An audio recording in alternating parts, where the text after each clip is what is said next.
Science of Being Well by Wallace D. Wattles. Preface. This volume is the second of a series, the first of which is The Science of Getting Rich. As that book is intended solely for those who want money, so this is for those who want health and who want a practical guide and handbook, not a philosophical treatise. It is an instructor in the use of the universal principle of life, and my effort has been to explain the way in so plain and simple a fashion that the reader, though he may have given no previous study to New Thought or metaphysics, may readily follow it to perfect health.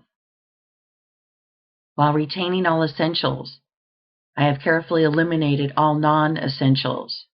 I have used no technical, abstruse, or difficult language, and have kept the one point in view at all times. As its title asserts, the book deals with science, not speculation, the monistic theory of the universe, the theory that matter, mind, consciousness, and life are all manifestations of one substance, is now accepted by most thinkers. And if you accept this theory, you cannot deny the logical conclusions you will find herein. Best of all, the methods of thought and action prescribed have been tested by the author in his own case, and in the case of hundreds of others during 12 years of practice, with continuous and unfailing success. I can say of the science of being well that it works, and that whatever its laws are compiled with, it can no more fail to work than the science of geometry can fail to work. If the tissues of your body have not been so destroyed that continued life is impossible, you can get well. And if you will think and act in a certain way, you will get well. If the reader wishes to fully understand the monistic theory of the cosmos, he is recommended to read Hegel and Emerson, to read also The Eternal News, a pamphlet by J. Brown, 300 Cathcart Road, Govan Hill, Glasgow, Scotland. Some enlightenment may also be found in a series of articles by the author, which were published in the Nautilus, Holyoke, Massachusetts, during the year 1909, under the title, What is Truth? Those who wish more detailed information as to the performance of the voluntary functions, eating, drinking, breathing, and sleeping, may read New Science of Living and Healing, Letters to a Woman's Husband, and The Constructive Use of Foods, booklets by W. D. Wattles, which may be obtained from the publishers of this book. I would also recommend the writings of Horace Fletcher and of Edward Hooker Dewey. Read all these, if you like, as a sort of buttress to your faith. But let me warn you against making the mistake of studying many conflicting theories and practicing, at the same time, parts of several different systems. For if you get well, it must be by giving your whole mind to the right way of thinking and living. Remember that the science of being well claims to be a complete and sufficient guide in every particular. Concentrate upon the way of thinking and acting it prescribes, and follow it in every detail, and you will get well, or if you are already well, you will remain so. Trusting that you will go on until the priceless blessing of perfect health is yours, I remain, very truly yours, Wallace D. Wattles. End of preface. Chapter 1. The Principle of Health. In the personal application of the science of being well, as in that of the science of getting rich, certain fundamental truths must be known in the beginning and accepted without question. Some of these truths we state here. The perfectly natural performance of function constitutes health, and the perfectly natural performance of function results from the natural action of the principle of life. There is a principle of life in the universe. It is the one living substance from which all things are made. This living substance permeates, penetrates, and fills the interspaces of the universe. It is in and through all things, like a very refined, indiffusible ether. All life comes from it. Its life is all the life there is. Man is a form of this living substance and has within him a principle of health. The word principle is used as meaning source. The principle of health in man, when in full constructive activity, causes all the voluntary functions of his life to be perfectly performed. It is the principle of health in man which really works all healing, no matter what system or remedy is employed. And this principle of health is brought into constructive activity by thinking in a certain way. I proceed now to prove this last statement. We all know that cures are wrought by all the different and often opposite methods employed in the various branches of the healing art. The allopath who gives a strong dose of a counterpoison cures his patient, and the homeopath who gives a diminutive dose of the poison most similar to that of the disease also cures it. If allopathy ever cured any given disease, it is certain that homeopathy never cured that disease, and if homeopathy ever cured an ailment, allopathy could not possibly cure that ailment. The two systems are radically opposite in theory and practice, and yet both cure most diseases. And even the remedies used by physicians in any one school are not the same. Go with a case of indigestion to half a dozen doctors and compare their prescriptions. It is more than likely that none of the ingredients of any one of them will be in the others. Must we not conclude that their patients are healed by a principle of health within themselves, and not by something in the varying remedies? Not only this, but we find the same ailments cured by the osteopath with manipulations of the spine, by the faith healer with prayer, by the food scientist with bills of fare, by the Christian scientist with a formulated creed statement, by the mental scientist with affirmation, and by the hygienist with differing plans of living. What conclusion can we come to in the face of all these facts but that there is a principle of health which is the same in all people and which really accomplishes all the cures, and that there is something in all the systems which under favorable conditions arouses the principle of health to action? That is, medicines, manipulations, prayers, bills of fare, affirmations, and hygienic practices cure whenever they cause the principle of health to become active, and fail whenever they do not cause it to become active. Does not all this indicate that the results depend upon the way the patient thinks about the remedy, rather than upon the ingredients in the prescription? There is an old story which furnishes so good an illustration on this point that I will give it here. It is said that in the Middle Ages, the bones of a saint, kept in one of the monasteries, were working miracles of healing. On certain days, a great crowd of the afflicted gathered to touch the relics, and all who did so were healed. On the eve of one of those occasions, some sacrilegious rascal gained access to the case in which the wonder-working relics were kept, and stole the bones. And in the morning, with the usual crowd of sufferers waiting at the gates, the fathers found themselves shorn of the source of the miracle-working power. They resolved to keep the matter quiet, hoping that by doing so they might find the thief and recover their treasures. And hastening to the cellar of the convent, they dug up the bones of a murderer who had been buried there many years before. These they placed in the case, intending to make some plausible excuse for the failure of the saint to perform his usual miracles on that day, and then they let in the waiting assemblage of the sick and infirm.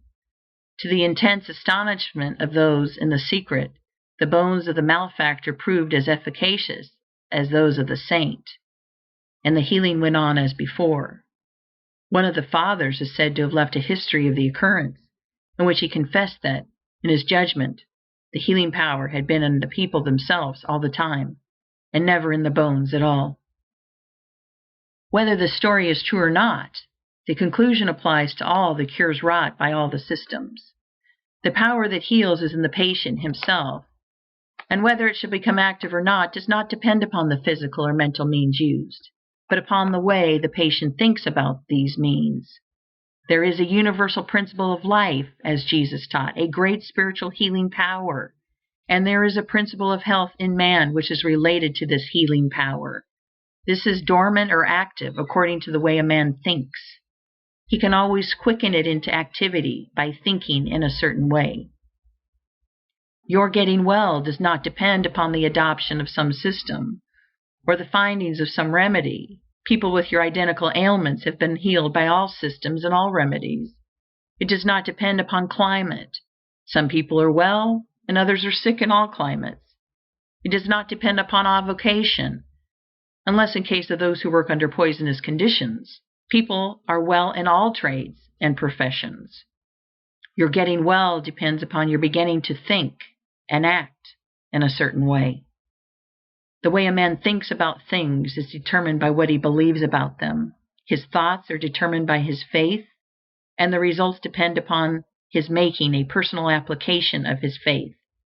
If a man has faith in the efficacy of a medicine, and is able to apply that faith to himself, that medicine will certainly cause him to be cured.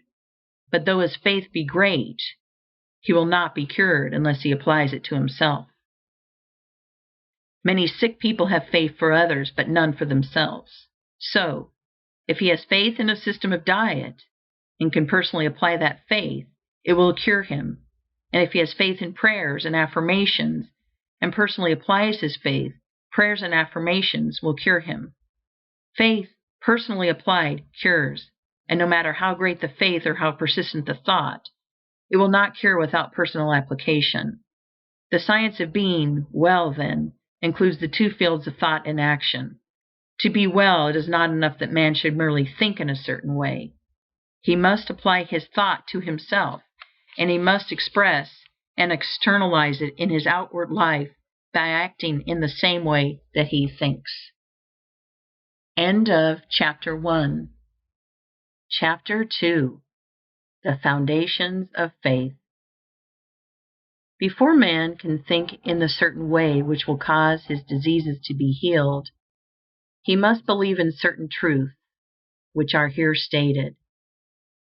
All things are made from one living substance, which, in its original state, permeates, penetrates, and fills the interspaces of the universe. While all visible things are made from it, yet this substance, in its first formless condition, is in and through all the visible forms that it has made. Its life is in all, and its intelligence is in all. This substance creates by thought, and its method is by taking the form of that which it thinks about. The thought of a form held by this substance causes it to assume that form. Thought of a motion causes it to institute that motion. Forms are created by this substance in moving itself into certain attitudes or positions. When original substance wishes to create a given form, it thinks of the motions which will produce that form. When it wishes to create a world, it thinks of the motions, perhaps extending through ages, which will result in its coming into the attitude and form of the world, and these motions are made. When it wishes to create an oak tree, it thinks of the sequences of movement, perhaps extending through ages, which will result in the form of an oak tree, and these motions are made. The particular sequences of motion by which differing forms should be produced were established in the beginning. They are changeless. Certain motions instituted in the formless substance will forever produce certain forms. Man's body is formed from the original substance and is the result of certain motions which first existed as thought of original substance. The motions which produce, renew, and repair the body of man are called functions, and these functions are of two classes: voluntary and involuntary. The involuntary functions are under the control of the principle of health in man, and are performed in a perfectly healthy manner so long as man thinks in a certain way. The voluntary functions of life are eating, drinking, breathing, and sleeping. These, entirely or in part, are under the direction of man's conscious mind, and he can perform them in a perfectly healthy way if he will. If he does not perform them in a healthy way, he cannot long be well. So we see that if man thinks in a certain way, and eats, drinks, breathes, and sleeps in a corresponding way, he will be well. The involuntary functions of man's life are under the direct control of the principle of health, and so long as man thinks in a perfectly healthy way, these functions are perfectly performed, for the action of the principle of health is largely directed by man's conscious thought affecting his subconscious mind. Man is a thinking center, capable of originating thought, and as he does not know everything, he makes mistakes and thinks error. Not knowing everything, he believes things to be true which are not true. Man holds in his thought the idea of diseased and abnormal functioning and conditions, and so perverts the action of the principle of health, causing diseased and abnormal functioning and conditions within his own body. In the original substance there are held only the thoughts of perfect motion, perfect and healthy function, complete life. God never thinks disease or imperfection, but for countless ages men have held thoughts of disease, abnormality, old age, and death, and the perverted functioning resulting from these thoughts has become a part of the inheritance of the race. Our ancestors have, for many generations, held imperfect ideas concerning human form and functioning, and we begin life with racial, subconscious impressions of imperfection and disease. This is not natural or a part of the plan of nature. The purpose of nature can be nothing else than the perfection of life. This we see from the very nature of life itself. It is the nature of life to continually advance toward more perfect living. Advancement is the inevitable result of the very act of living. Increase is always a result of active living. Whatever lives must live more and more. The seed lying in the granary has life, but it is not living. Put it into the soil, and it becomes active, and at once begins to gather to itself from the surrounding substance, and to build a plant form. It will so cause increase that a seed head will be produced containing 30, 60, or 100 seeds, each having as much life as the first. Life by living increases. Life cannot live without increasing, and the fundamental impulse of life is to live. It is in response to this fundamental impulse that original substance works and creates. God must live, and he cannot live except as he creates and increases. In multiplying forms, he is moving on to live more. The universe is a great advancing life, and the purpose of nature is the advancement of life toward perfection, toward perfect functioning. The purpose of nature is perfect health. The purpose of nature, so far as man is concerned, is that he should be continuously advancing into more life and progressing toward perfect life, and that he should live the most complete life possible in his present sphere of action. This must be so, because that which lives in man is seeking more life. Give a little child a pencil and paper, and he begins to draw crude figures.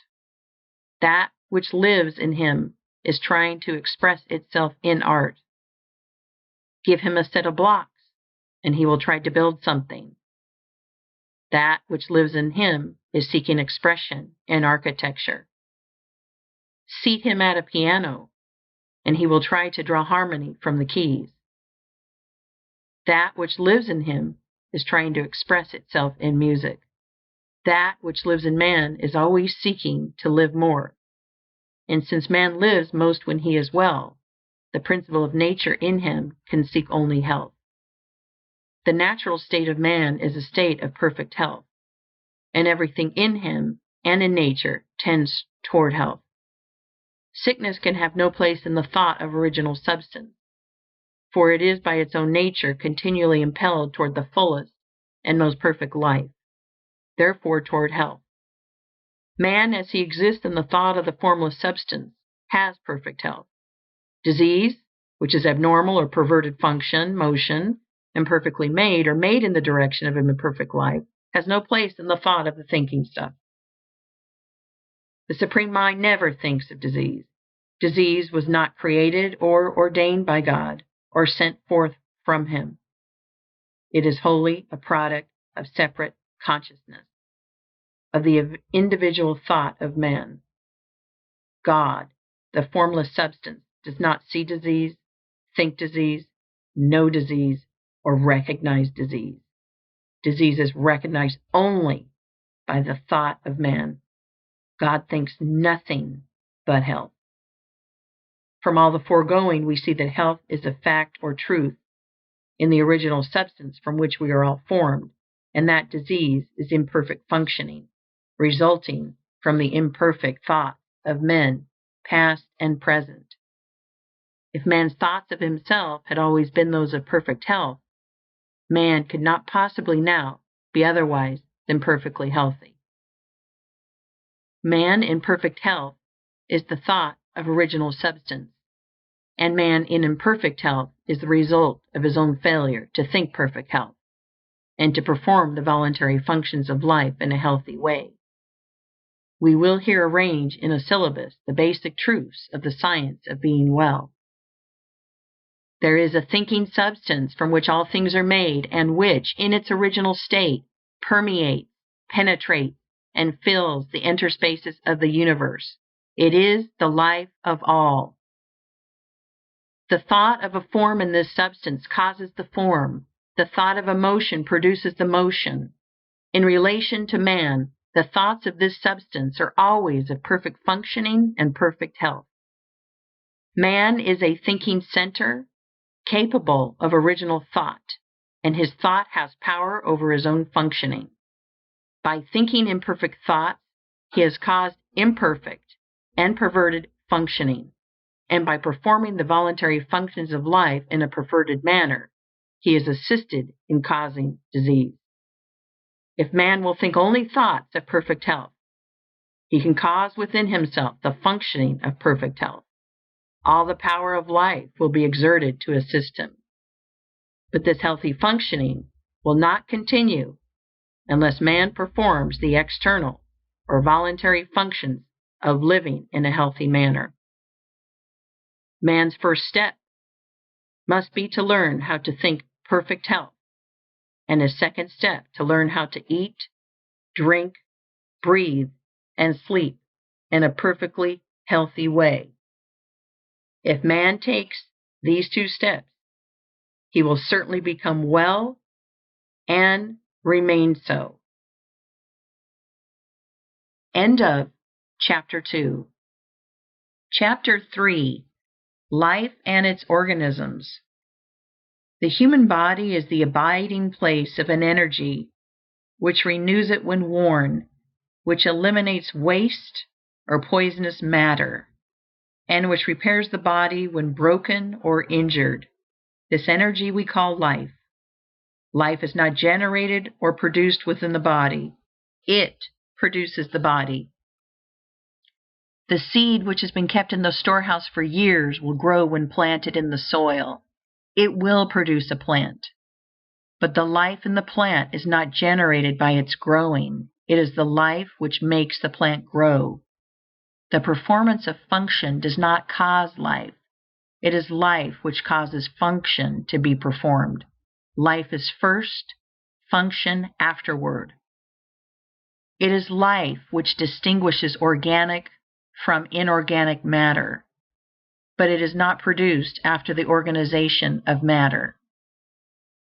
Life is the principle or force which causes organization. It builds organisms. It is a principle or force inherent in original substance. All life is one. This life principle of the all is the principle of health in man, and becomes constructively active whenever man thinks in a certain way. Whoever therefore thinks in this certain way will surely have perfect health if his external functioning is in conformity with his thought. But the external functioning must conform to the thought. Man cannot hope to be well by thinking health, if he eats, drinks, breathes, and sleeps like a sick man. The universal life principle, then, is the principle of health in man. It is one with original substance. There is one original substance from which all things are made. This substance is alive, and its life is the principle of life, the universe. This substance has created from itself all the forms of organic life by thinking them, or by thinking the motions and functions which produce them. Original substance thinks only health, because it knows all truth. There is no truth which is not known in the formless, which is all, and in all. It not only knows all truth, but it has all power. Its vital power is the source of all the energy there is. A conscious life which knows all truth, and which has all power, cannot go wrong or perform function imperfectly, knowing all it knows. Too much to go wrong, and so the formless cannot be diseased or think disease. Man is a form of this original substance, and has a separate consciousness of his own, but his consciousness is limited and therefore imperfect. By reason of his limited knowledge, man can and does think wrongly, and so he causes perverted and imperfect functioning in his own body. Man has not known too much to go wrong. The diseased or imperfect functioning may not instantly result from an imperfect thought, but it is bound to come if the thought becomes habitual. Any thought continuously held by man tends to the establishment of the corresponding condition in his body. Also, man has failed to learn how to perform the voluntary functions of his life in a healthy way. He does not know when, what, and how to eat. He knows little about breathing and less about sleep. He does all these things in a wrong way and under wrong condition, and this because he has neglected to follow the only sure guide to the knowledge of life. He has tried to live by logic rather than by instinct. He has made living a matter of art and not of nature, and he has gone wrong. His only remedy is to begin to go right, and this he can surely do. It is the work of this book to teach the whole truth, so that the man who reads it shall know too much to go wrong. The thoughts of disease produce the forms of disease. Man must learn to think health and being original substance, which takes the form of its thoughts. He will become the form of health and manifest perfect health and all his functioning. The people who were healed by touching the bones of the saint were really healed by thinking in a certain way, and not by any power emanating from the relics. There is no healing power in the bones of dead men, whether they be those of saint or sinner. The people who were healed by the doses of either the allopath or the homeopath were also really healed by thinking in a certain way. There is no drug which has within itself the power to heal disease. The people who have been healed by prayers and affirmations were also healed by thinking in a certain way.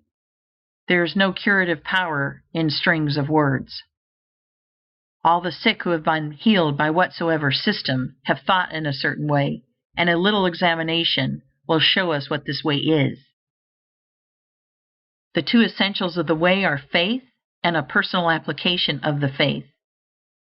The people who touched the saints' bones had faith, and so great was their faith that in the instant they touched the relics, they severed all mental relations with disease and mentally unified themselves with health. This change of mind was accompanied by an intense devotional feeling which penetrated to the deepest recesses of their souls, and so aroused the principle of health to powerful action. By faith, they claimed that they were healed or appropriated health to themselves, and in full faith they ceased to think of themselves in connection with disease and thought of themselves only in connection with health. These are the two essentials to thinking in the certain way which will make you well. First, claim or appropriate health by faith, and second, sever all mental relations with disease and enter into mental relations with health. That which we make ourselves mentally, we become physically, and that with which we unite ourselves mentally, we become unified with physically. If your thought always relates you to disease, then your thought becomes a fixed power to cause disease within you. And if your thought always relates you to health, then your thought becomes a fixed power exerted to keep you well. In the case of the people who are healed by medicines, the result is obtained in the same way. They have, consciously or unconsciously, sufficient faith in the means used to cause them to sever mental relations with disease and enter into mental relations with health. Faith may be unconscious. It is possible for us to have a subconscious or inbred faith in things like medicine, in which we do not believe to any extent objectively, and this subconscious faith may be quite sufficient to quicken the principle of health into constructive activity. Many who have little conscious faith are healed in this way, while many others who have great faith in the means are not healed, because they do not make the personal application to themselves. Their faith is general, but not specific for their own cases. In the science of being well, we have two main points to consider. First, how to think with faith, and second, how to so apply the thought to ourselves as to quicken the principle of health into constructive activity. We begin by learning what to think. End of Chapter 3. Chapter 4. What to think. In order to sever all mental relations with disease, you must enter into mental relations with health, making the process positive, not negative, one of assumption, not of rejection. You are to receive or appropriate health rather than to reject and deny disease. Denying disease accomplishes next to nothing. It does little good to cast out the devil and leave the house vacant, for he will presently return with others worse than himself. When you enter into full and constant mental relations with health, you must of necessity cease all relationship with disease. The first step in the science of being well is, then, to enter into complete thought connection with health. The best way to do this is to form a mental image or picture of yourself as being well, imagining a perfectly strong and healthy body, and to spend sufficient time in contemplating this image to make it your habitual thought of yourself. This is not so easy as it sounds. It necessitates the taking of considerable time for meditation, and not all persons have the imaging faculty well enough developed to form a distinct mental picture of themselves in a perfect or idealized body. It is much easier, as in the science of getting rich, to form a mental image of the things one wants to have, for we have seen these things, or their counterparts, and know how they look. We can picture them very easily from memory, but we have never seen ourselves in a perfect body, and a clear mental image is hard to form. It is not necessary or essential, however, to have a clear mental image of yourself as you wish to be. It is only essential to form a conception of perfect health and to relate yourself to it. This conception of health is not a mental picture of a particular thing. It is an understanding of health, and carries with it the idea of perfect functioning in every part and organ. You may try to picture yourself as perfect in physique. That helps, and you must think of yourself as doing everything in the manner of a perfectly strong and healthy person. You can picture yourself as walking down the street with an erect body and a vigorous stride. You can picture yourself as doing your day's work easily and with surplus vigor, never tired or weak. You can picture in your mind how all things would be done by a person full of health and power, and you can make yourself the central figure in the picture, doing things in just that way. Never think of the ways in which weak or sickly people do things. Always think of the way strong people do things. Spend your leisure time in thinking about the strong way until you have a good conception of it, and always think of yourself in connection with the strong way of doing things. This is what I mean by having a conception of health. In order to establish perfect functioning in every part, man does not have to study anatomy or physiology so that he can form a mental image of each separate organ and address himself to it. He does not have to treat his liver, his kidneys, his stomach, or his heart. There is one principle of health in man which has control over all the involuntary functions of his life, and the thought of perfect health impressed upon this principle will reach each part and organ. Man's liver is not controlled by a liver principle, his stomach by a digestive principle, and so on. The principle of health is one. The less you go into the detailed study of physiology, the better for you. Our knowledge of this science is very imperfect and leads to imperfect thought. Imperfect thought causes imperfect functioning, which is disease. Let me illustrate. Until quite recently, physiology fixed 10 days as the extreme limit of man's endurance without food.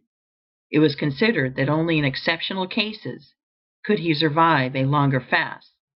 So the impression became universally disseminated that one who was deprived of food must die in from 5 to 10 days, and numbers of people, when cut off from food by shipwreck, accident, or famine, did die within this period. But the performances of Dr. Tanner, the 40-day faster, and the writings of Dr. Dewey and others on the fasting cure, together with the experiments of numberless people who have fasted from 40 to 60 days, have shown that man's ability to live without food is vastly greater than had been supposed. Any person, properly educated, can fast from 20 to 40 days with little loss in weight, and often with no apparent loss of strength at all. The people who starved to death in 10 days or less did so because they believed that death was inevitable. An erroneous physiology had given them a wrong thought about themselves. When a man is deprived of food, he will die in from 10 to 50 days, according to the way he has been taught, or, in other words, according to the way he thinks about it. So you see that an erroneous physiology can work very mischievous results. No science of being well can be founded on current physiology. It is not sufficiently exact in its knowledge. With all its pretensions, comparatively little is really known as to the interior workings and processes of the body. It is not known just how food is digested. It is not known just what part food plays, if any, in the generation of force. It is not known exactly what the liver, spleen, and pancreas are for, or what part their secretions play in the chemistry of assimilation. On all these and most other points we theorize, but we do not really know. When man begins to study physiology, he enters the domain of theory and disputation. He comes among conflicting opinions, and he is bound to form mistaken ideas concerning himself. These mistaken ideas lead to the thinking of wrong thoughts, and this leads to perverted functioning and disease. All that the most perfect knowledge of physiology could do for man would be to enable him to think only thoughts of perfect health, and to eat, drink, breathe, and sleep in a perfectly healthy way, and this, as we shall show, he can do without studying physiology at all. This, for the most part, is true of all hygiene. There are certain fundamental propositions which we should know, and these will be explained in later chapters. But aside from these propositions, ignore physiology and hygiene. They tend to fill your mind with thoughts of imperfect conditions, and these thoughts will produce the imperfect conditions in your own body. You cannot study any science which recognizes disease if you are to think nothing but health. Drop all investigation as to your present condition, its causes or possible results, and set yourself to the work of forming a conception of health. Think about health and the possibilities of health, of the work that may be done, and the pleasures that may be enjoyed in a condition of perfect health. Then make this conception your guide in thinking of yourself. Refuse to entertain for an instant any thought of yourself which is not in harmony with it. When any idea of disease or imperfect functioning enters your mind, cast it out instantly by calling upon a thought which is in harmony with the conception of health. Think of yourself at all times as realizing conception, as being a strong and perfectly healthy personage, and do not harbor a contrary thought. Know that as you think of yourself in unity with this conception, the original substance which permeates and fills the tissues of your body is taking form according to the thought, and know that this intelligent substance or mind stuff will cause function to be performed in such a way that your body will be rebuilt with perfectly healthy cells. The intelligent substance from which all things are made permeates and penetrates all things, and so it is in and through your body. It moves according to its thoughts, and so if you hold only the thoughts of perfectly healthy function, it will cause the movements of perfectly healthy function within you. Hold with persistence to the thought of perfect health in relation to yourself. Do not permit yourself to think in any other way. Hold this thought with perfect faith that it is the fact, the truth. It is the truth so far as your mental body is concerned. You have a mind-body and a physical body. The mind-body takes form just as you think of yourself, and any thought which you hold continuously is made visible by the transformation of the physical body into its image. Implanting the thought of perfect functioning in the mind-body will, in due time, cause perfect functioning in the physical body.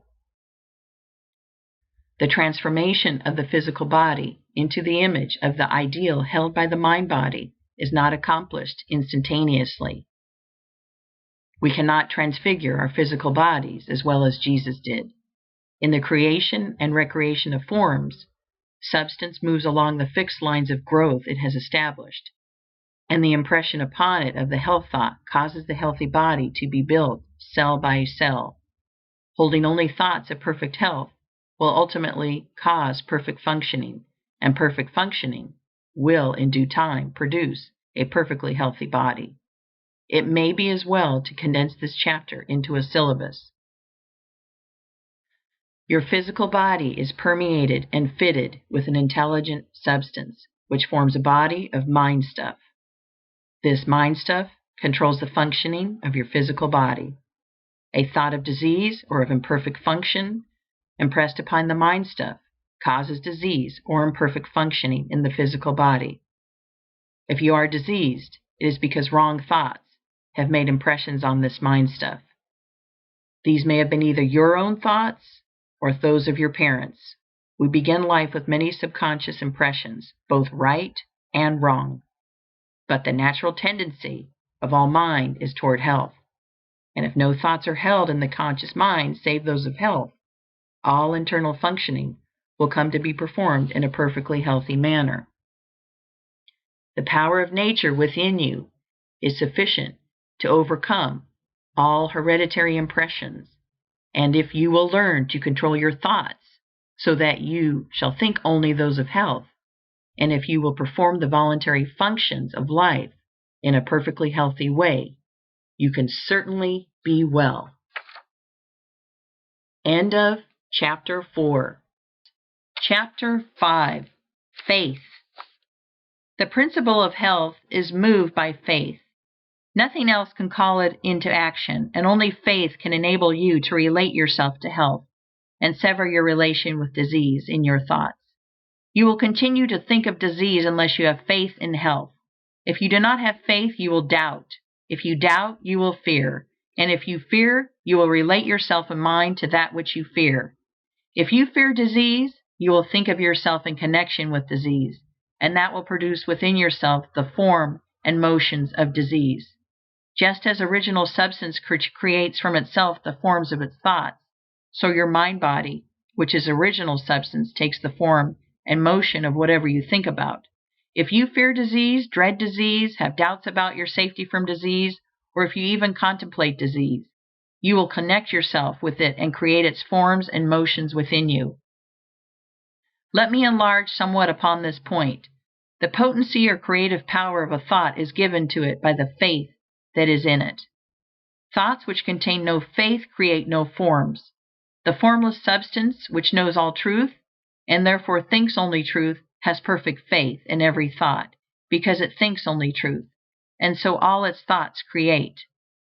But if you will imagine a thought in formless substance in which there was no faith, you will see that such a thought could not cause the substance to move or take form.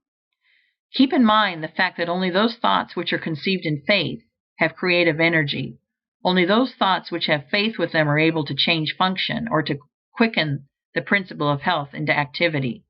If you do not have faith in health, you will certainly have faith in disease.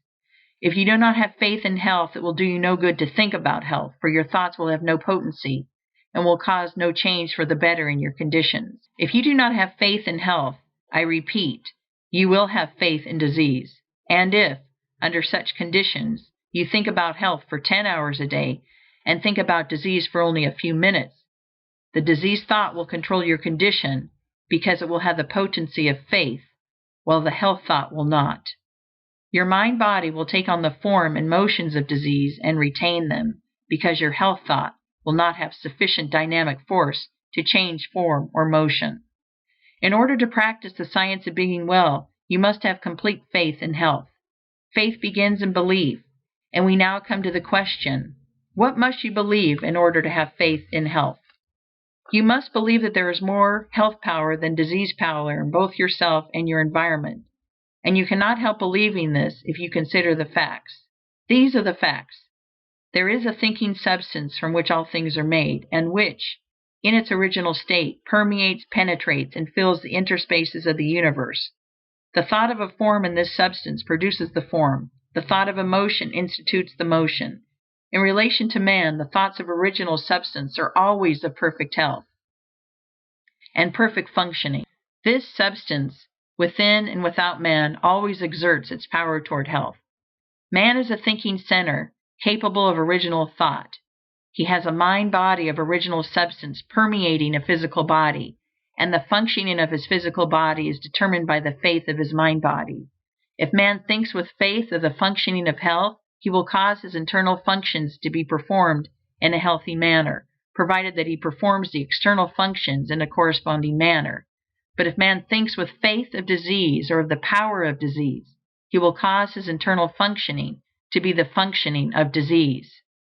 The original intelligent substance is in man, moving towards health, and it is pressing upon him from every side. Man lives, moves, and has his being in a limitless ocean of health power, and he uses this power according to his faith. If he appropriates it and applies it to himself, it is all his, and if he unifies himself with it by unquestioning faith, he cannot fail to attain health, for the power of this substance is all the power there is. A belief in the above statements is a foundation for faith in health. If you believe them, you believe that health, the natural state of man, and that man lives in the midst of universal health, that all the power of nature makes for health, and that health is possible to all and can surely be attained by all. You will believe that the power of health in the universe is 10,000 times greater than that of disease. In fact, that disease has no power whatever, being only the result of perverted thought and faith. And if you believe that health is possible to you, and that it may surely be attained by you, and that you know exactly what to do in order to attain it, you will have faith in health. You will have this faith and knowledge if you read this book through with care and determine to believe in and practice its teachings. It is not merely the possession of faith, but the personal application of faith, which works healing. You must claim health in the beginning and form a conception of health, and as far as may be of yourself as a perfectly healthy person, and then, by faith, you must claim that you are realizing this conception. Do not assert with faith that you are going to get well. Assert with faith that you are well. Having faith in health and applying it to yourself means having faith that you are healthy, and the first step in this is to claim that it is the truth. Mentally take the attitude of being well. Do not say anything or do anything which contradicts this attitude. Never speak a word or assume a physical attitude which does not harmonize with this claim. I am perfectly well. When you walk, go with a brisk step and with your chest thrown out and your head held up. Watch that at all times your physical actions and attitudes are those of a healthy person. When you find that you have relapsed into the attitude of weakness or disease, change instantly. Straighten up. Think of health and power. Refuse to consider yourself as others than a perfectly healthy person. One greatest aid, perhaps the greatest aid, in applying your faith you will find in the exercise of gratitude. Whenever you think of yourself or of your advancing condition, give thanks to the great intelligent substance for the perfect health you are enjoying. Remember that, as Swedenborg taught, there is a continual inflow of life from the Supreme, which is received by all created things according to their forms, and by man according to his faith. Health from God is continually being urged upon you, and when you think of this, lift up your mind reverently to Him, and give thanks that you have been led to the truth and into perfect health of mind and body. Be all the time in a grateful frame of mind, and let gratitude be evident in your speech. Gratitude will help you to own and control your own field of thought. Whenever the thought of disease is presented to you, instantly claim health and thank God for the perfect health you have. Do this so that there shall be no room in your mind for a thought of ill. Every thought connected in any way with ill health is unwelcome, and you can close the door of your mind in its face by asserting that you are well, and by reverently thanking God that it is so. Soon the old thoughts will return no more. Gratitude has a twofold effect. It strengthens your own faith, and it brings you into close and harmonious relations with the Supreme. You believe that there is one intelligent substance from which all life and all power come. You believe that you receive your own life from this substance, and you relate yourself closely to it by feeling continuous gratitude. It is easy to see that the more closely you relate yourself to the source of life, the more readily you may receive life from it, and it is easy also to see that your relation to it is a matter of mental attitude. We cannot come into physical relationship with God, for God is mind stuff, and we also are mind stuff. Our relation with Him must therefore be a mind relation. It is plain, then, that the man who feels deep and heartily gratitude will live in closer touch with God than the man who never looks up to Him in thankfulness. The ungrateful or unthankful mind really denies that it receives at all, and so cuts its connection with the Supreme. The grateful mind is always looking toward the Supreme, and is always open to receive from it, and it will receive continually. The principle of health in man receives its vital power from the principle of life in the universe, and man relates himself to the principle of life by faith in health, and by gratitude for the health he receives. Man may cultivate both faith and gratitude by the proper use of his will. End of Chapter 5. Chapter 6. Use of the Will.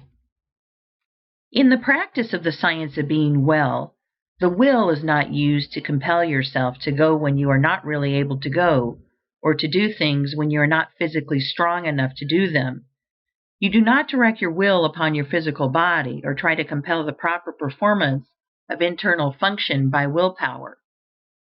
You direct the will upon the mind, and use it in determining what you shall believe, what you shall think, and to what you shall give your attention.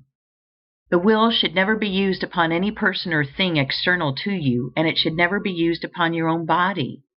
The sole legitimate use of the will is in determining to what you shall give your attention and what you shall think about the things to which your attention is given. All belief begins in the will to believe. You cannot always and instantly believe what you will to believe, but you can always will to believe what you want to believe. You want to believe truth about health, and you can will to do so. The statements you have been reading in this book are the truth about health, and you can will to believe them. This must be your first step toward getting well. These are the statements you must will to believe: that there is a thinking substance from which all things are made, and that man receives the principle of health, which is his life, from this substance. That man himself is thinking substance, a mind body permeating a physical body, and that as man thoughts are, so will the functioning of his physical body be. That if man will think only thoughts of perfect health, he must and will cause the internal and involuntary functioning of his body to be the functioning of health, provided that his external and voluntary functioning and attitude are in accordance with his thoughts. When you will to believe these statements, you must also begin to act upon them. You cannot long retain a belief unless you act upon it. You cannot increase a belief until it becomes faith unless you act upon it, and you certainly cannot expect to reap benefits in any way from a belief so long as you act as if the opposite were true. You cannot long have faith in health if you continue to act like a sick person. If you continue to act like a sick person, you cannot help continuing to think of yourself as a sick person. And if you continue to think of yourself as a sick person, you will continue to be a sick person. The first step toward acting externally like a well person is to begin to act internally like a well person. Form your conception of perfect health and get into the way of thinking about perfect health until it begins to have a definitive meaning to you. Picture yourself as doing things a strong and healthy person would do, and have faith that you can and will do those things in that way. Continue this until you have a vivid conception of health and what it means to you. When I speak in this book of a conception of health, I mean a conception that carries with it the idea of the way a healthy person looks and does things. Think of yourself in connection with health until you form a conception of how you would live, appear, act, and do things as a perfectly healthy person. Think about yourself in connection with health until you conceive of yourself in imagination as always doing everything in the manner of a well person, until the thought of health conveys the idea of what health means to you. As I have said in a former chapter, you may not be able to form a clear mental image of yourself in perfect health, but you can form a conception of yourself as acting like a healthy person. Form this conception and then think only thoughts of perfect health in relation to yourself and, so far as may be possible, in relation to others. When a thought of sickness or disease is presented to you, reject it. Do not let it get into your mind. Do not entertain or consider it at all. Meet it by thinking health, by thinking that you are well, and by being sincerely grateful for the health you are receiving. Whenever suggestions of disease are coming thick and fast upon, and you are in a tight place, fall back upon the exercise of gratitude. Connect yourself with the Supreme. Give thanks to God for the perfect health He gives you, and you will soon find yourself able to control your thoughts and to think what you want to think. In times of doubt, trial, and temptation, the exercise of gratitude is always a sheet anchor which will prevent you from being swept away. Remember that the great essential thing is to sever all mental relations with disease and to enter into full mental relationship with health. This is the key to all mental healing. It is the whole thing. Here we see the secret of the great success of Christian Science, more than any other formulated system of practice. It insists that its converts shall sever relations with disease and relate themselves fully with health. The healing power of Christian Science is not in its theological formula, nor in its denial of matter, but in the fact that it induces the sick to ignore disease as an unreal thing and accept health by faith as a reality. Its failures are made because its practitioners, while thinking in a certain way, do not eat, drink, breathe, and sleep in the same way.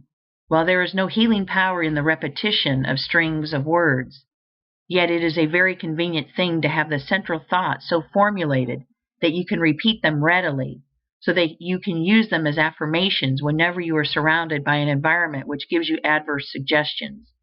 When those around you begin to talk of sickness and death, close your ears and mentally assert something like the following: There is one substance, and I am that substance. That substance is eternal, and it is life. I am that substance, and I am eternal life. That substance knows no disease. I am that substance, and I am health. Exercise your willpower in choosing only those thoughts which are thoughts of health, and arrange your environment so that it shall suggest thoughts of health. Do not have about you books, pictures, or other things which suggest death, disease, deformity, weakness, or age. Have only those which convey the ideas of health, power, joy, vitality, and youth. When you are confronted with a book or anything else which suggests disease, do not give it your attention. Think of your conception of health and your gratitude, and affirm as above. Use your willpower to fix your attention upon thoughts of health.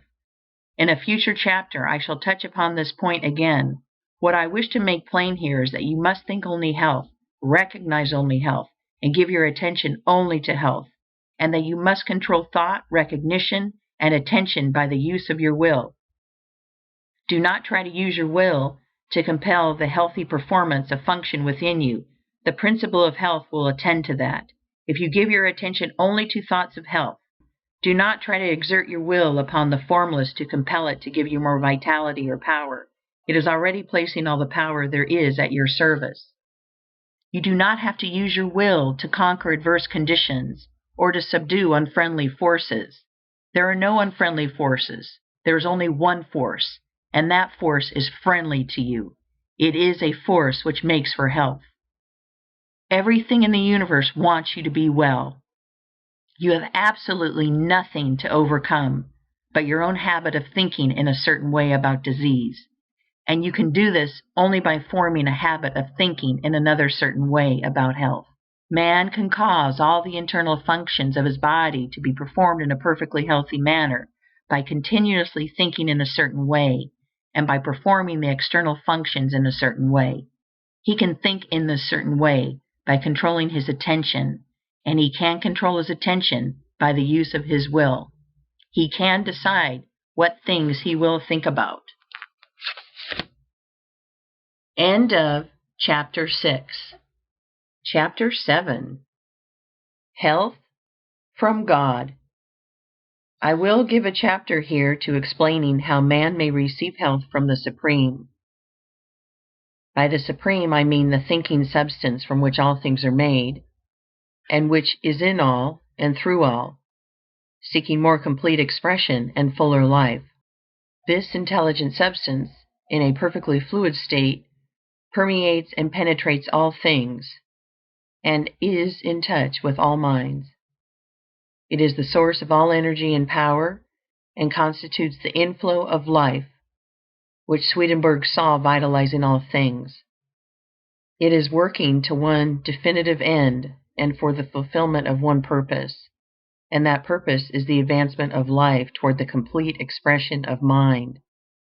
When man harmonizes himself with this intelligence, it can and will give him health and wisdom. When man holds steadily to the purpose to live more abundantly, he comes into harmony with this supreme intelligence.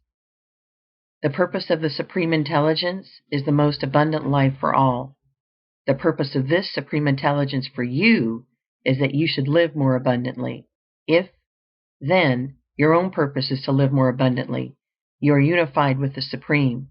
You are working with it, and it must work with you. But as the Supreme Intelligence is in all, if you harmonize with it, you must harmonize with all, and you must desire more abundant life for all as well as for yourself. Two great benefits come to you from being in harmony with the Supreme Intelligence. First, you will receive wisdom. By wisdom, I do not mean knowledge of facts so much as ability to perceive and understand facts, and to judge soundly and act rightly in all matters relating to life. Wisdom is the power to perceive truth and the ability to make the best use of the knowledge of truth. It is the power to perceive at once the best end to aim at and the means best adapted to attain that end. With wisdom comes poise and the power to think rightly, to control and guide your thoughts, and to avoid the difficulties which come from wrong thinking.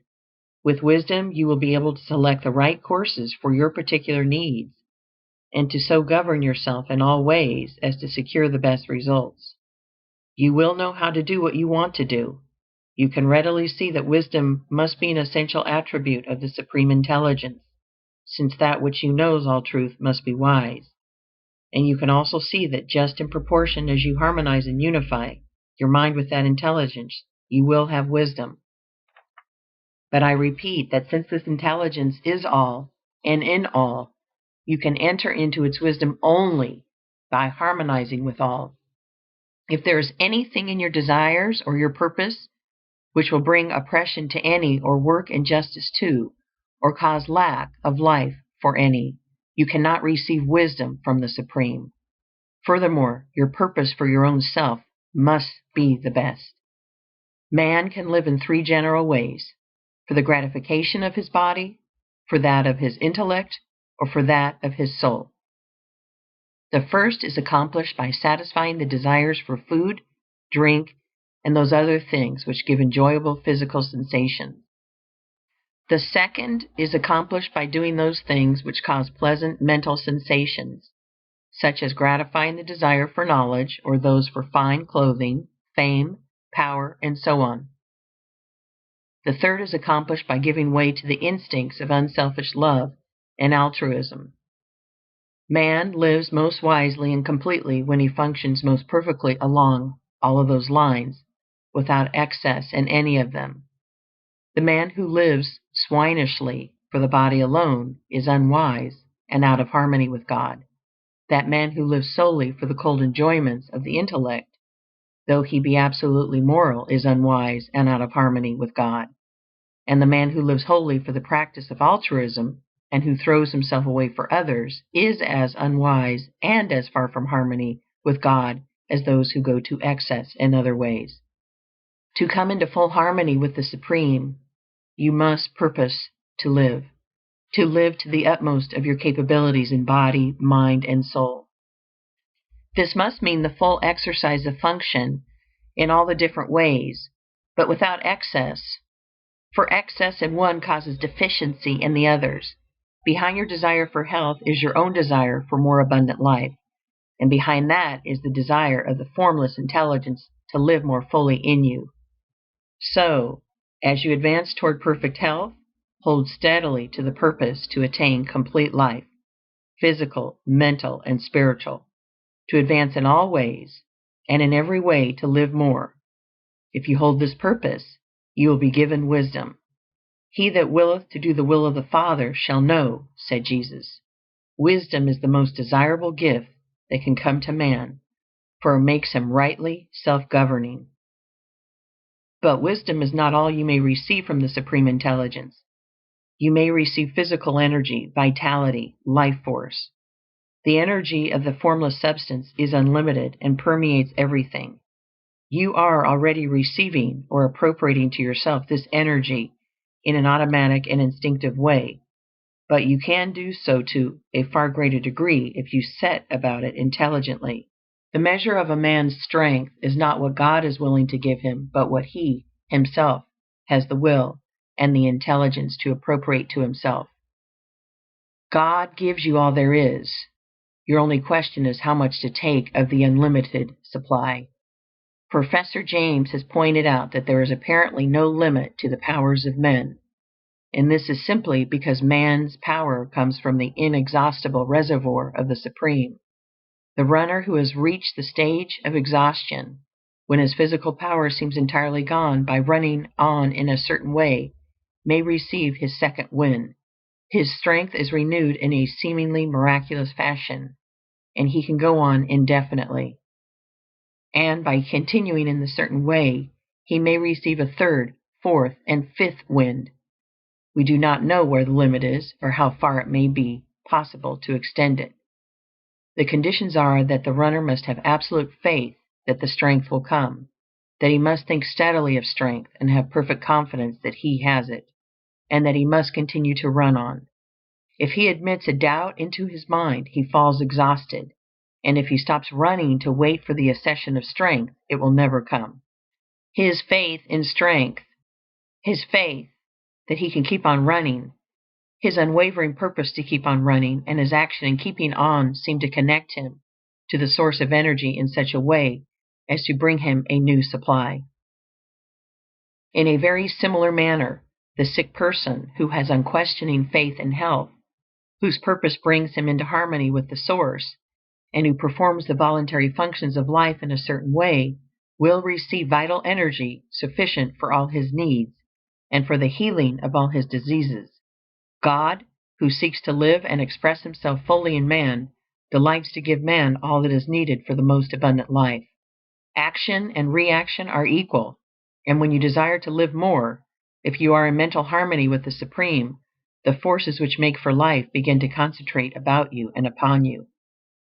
The One Life begins to move towards you, and your environment becomes surcharged with it. Then, if you appropriate it by faith, it is yours. Ye shall ask what ye will, and it shall be done unto you. Your Father giveth not his Spirit by measure. He delights to give good gifts to you. End of Chapter 7. Chapter 8. Summary of the Mental Actions. Let me now summarize the mental actions and attitudes necessary to the practice of the science of being well.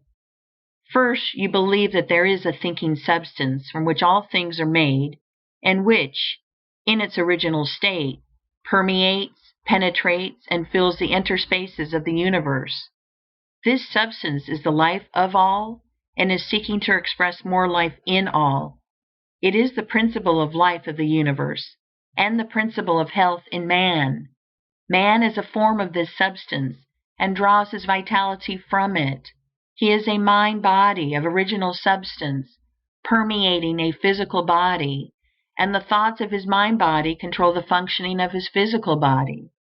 If man thinks no thoughts save those of perfect health, the functions of his physical body will be performed in a manner of perfect health. If you would consciously relate yourself to the All Health, your purpose must be to live fully on every plane of your being. You must want all that there is in life for body, mind, and soul, and this will bring you into harmony with all the life there is. The person who is in conscious and intelligent harmony with all will receive a continuous inflow of vital power from the Supreme Life, and this inflow is prevented by angry, selfish, or antagonistic mental attitudes.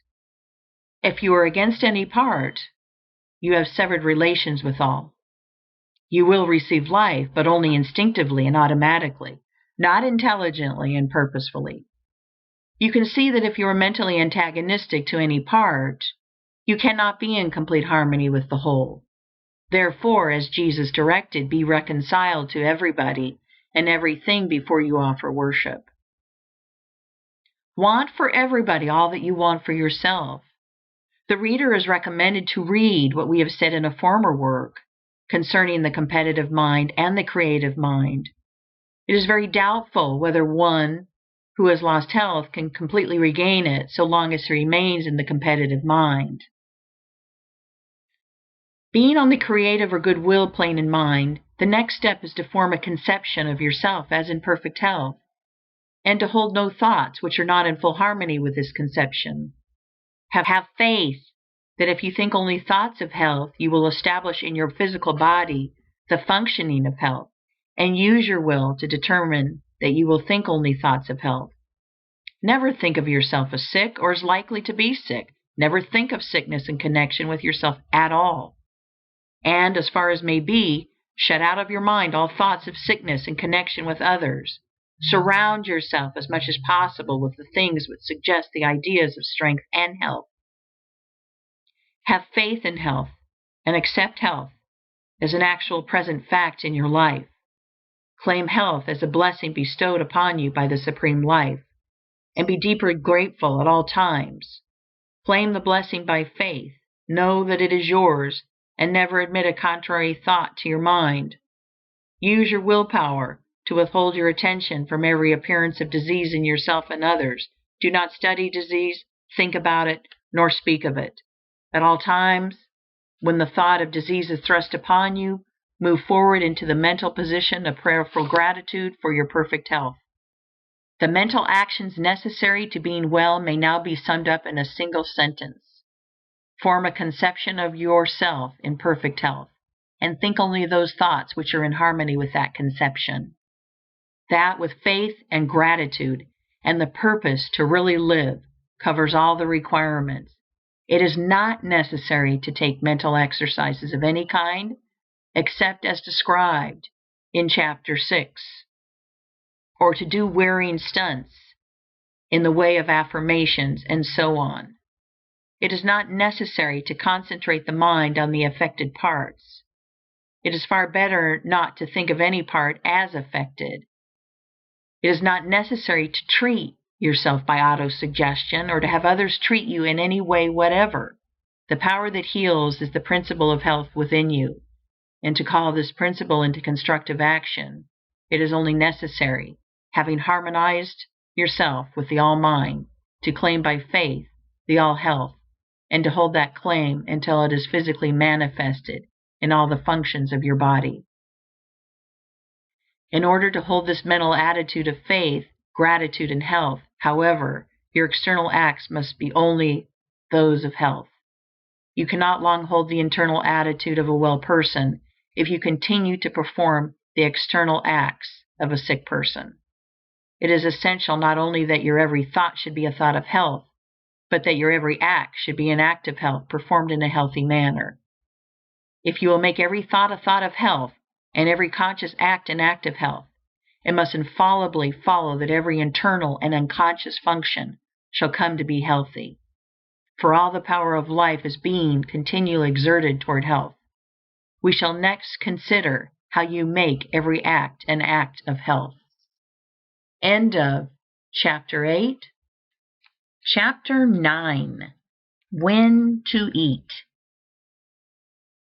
You cannot build and maintain a perfectly healthy body by mental action alone, or by the performance of the unconscious or involuntary functions alone. There are certain actions, more or less voluntary, which have a direct and immediate relation with the continuance of life itself. These are eating, drinking, breathing, and sleeping. No matter what man's thought or mental attitude may be, he cannot live unless he eats, drinks, breathes, and sleeps. And, moreover, he cannot be well if he eats, drinks, breathes, and sleeps in an unnatural or wrong manner. It is therefore vitally important that you should learn the right way to perform these voluntary functions, and I shall proceed to show you this way, beginning with the matter of eating, which is most important. There has been a vast amount of controversy as to when to eat, what to eat, how to eat, and how much to eat. And all this controversy is unnecessary, for the right way is very easy to find. You have only to consider the law which governs all attainment, whether of health, wealth, power, or happiness. And that law is that you must do what you can do now, where you are now. Do every separate act in the most perfect manner possible, and put the power of faith into every action. The processes of digestion and assimilation are under the supervision and control of an inner division of man's mentality, which is generally called the subconscious mind, and I shall use that term here in order to be understood. The subconscious mind is in charge of all the functions and processes of life, and when more food is needed by the body, it makes the fact known by causing a sensation called hunger. Whenever food is needed and can be used, there is hunger, and whenever there is hunger, it is time to eat. When there is no hunger, it is unnatural and wrong to eat, no matter how great may appear to be the need for food. Even if you are in a condition of apparent starvation, with great emaciation, if there is no hunger, you may know that food cannot be used, and it will be unnatural and wrong for you to eat. Though you have not eaten for days, weeks, or months, if you have no hunger, you may be perfectly sure that food cannot be used and will probably not be used if taken. Whenever food is needed, if there is power to digest and assimilate it so that it can be normally used, the subconscious mind will announce the fact by a decided hunger. Food taken when there is no hunger will sometimes be digested and assimilated, because nature makes a special effort to perform the task which is thrust upon her against her will. But if food be habitually taken when there is no hunger, the digestive power is at last destroyed, and numberless evils caused. If the foregoing be true, and it is indisputably so, it is a self-evident proposition that the natural time and the healthy time to eat is when one is hungry, and that it is never a natural or healthy action to eat when one is not hungry. You see, then, that it is an easy matter to scientifically settle the question when to eat. Always eat when you are hungry, and never eat when you are not hungry. This is obedience to nature, which is obedience to God. We must not fail, however, to make clear the distinction between hunger and appetite. Hunger is the call of the subconscious mind for more material to be used in repairing and renewing the body, and in keeping up the internal heat, and hunger is never felt unless there is need for more material, and unless there is power to digest it when taken into the stomach. Appetite is a desire for the gratification of sensation. The drunkard has an appetite for liquor, but he cannot have a hunger for it. A normally fed person cannot have a hunger for candy or sweets. The desire for these things is an appetite. You cannot hunger for tea, coffee, spiced foods, or for the various taste-tempting devices of the skilled cook. If you desire these things, it is with appetite, not with hunger. Hunger is nature's call for material to be used in building new cells, and nature never calls for anything which may not be legitimately used for this purpose. Appetite is often largely a matter of habit. If one eats or drinks at a certain hour, and especially if one takes sweetened or spiced and stimulating foods, the desire comes regularly at the same hour. But this habitual desire for food should never be mistaken for hunger. Hunger does not appear at specified times. It only comes when work or exercise has destroyed sufficient tissue to make the taking in of new raw material a necessity. For instance, if a person has been sufficiently fed on the preceding day, it is impossible that he should feel a genuine hunger on arising from refreshing sleep. In sleep, the body is recharged with vital power, and the assimilation of the food which has been taken during the day is completed. The system has no need for food immediately after sleep, unless the person went to his rest in a state of starvation. With a system of feeding, which is even a reasonable approach to a natural one, no one can have a real hunger for an early morning breakfast. There is no such thing possible as a normal or genuine hunger immediately after arising from sound sleep. The early morning breakfast is always taken to gratify appetite, never to satisfy hunger. No matter who you are or what your condition is, no matter how hard you work or how much you are exposed, unless you go to your bed starved, you cannot arise from your bed hungry. Hunger is not caused by sleep, but by work, and it does not matter who you are or what your condition, or how hard or easy your work. The so-called no breakfast plan is the right plan for you. It is the right plan for everybody, because it is based on the universal law that hunger never comes until it is earned. I am aware that a protest against this will come from the large number of people who enjoy their breakfast, whose breakfast is their best meal, who believe that their work is so hard that they cannot get through the forenoon on an empty stomach, and so on. But all their arguments fall down before the facts. They enjoy their breakfast as the toper enjoys his morning dram, before it gratifies a habitual appetite, and not because it supplies a natural want. It is their best meal for the same reason that his morning dram is the toper's best drink, and they can get along without it, because millions of people of every trade and profession do get along without it, and are vastly better for doing so. If you are to live according to the science of being well, you must never eat until you have an earned hunger. But if I do not eat on arising in the morning, when shall I take my first meal? In 99 cases out of 100, 12 o'clock noon is early enough, and is generally the most convenient time. If you are doing heavy work, you will get by noon a hunger sufficient to justify a good-sized meal. And if your work is light, you will probably still have hunger enough for a moderate meal. The best general rule or law that can be laid down is that you should eat your first meal of the day at noon if you are hungry, and if you are not hungry, wait until you become so. And when shall I eat my second meal?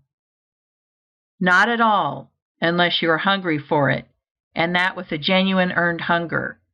If you do get hungry for a second meal, eat at the most convenient time, but do not eat until you have a really earned hunger. The reader who wishes to fully inform himself as to the reasons for this way of arranging the meal times will find the best books thereon cited in the preface to this work. From the foregoing, however, You can easily see that the science of being well readily answers the question, when and how often shall I eat? The answer is, eat when you have an earned hunger, and never eat at any other time.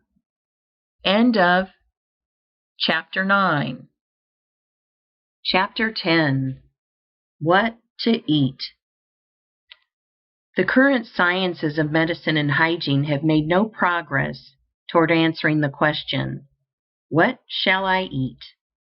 The contest between the vegetarians and the meat eaters, the cooked food advocates, raw food advocates, and various other schools of theorists seem to be interminable, and from the mountains of evidence and argument piled up for and against each special theory, it is plain that if we depend on these scientists, we shall never know what is the natural food of man.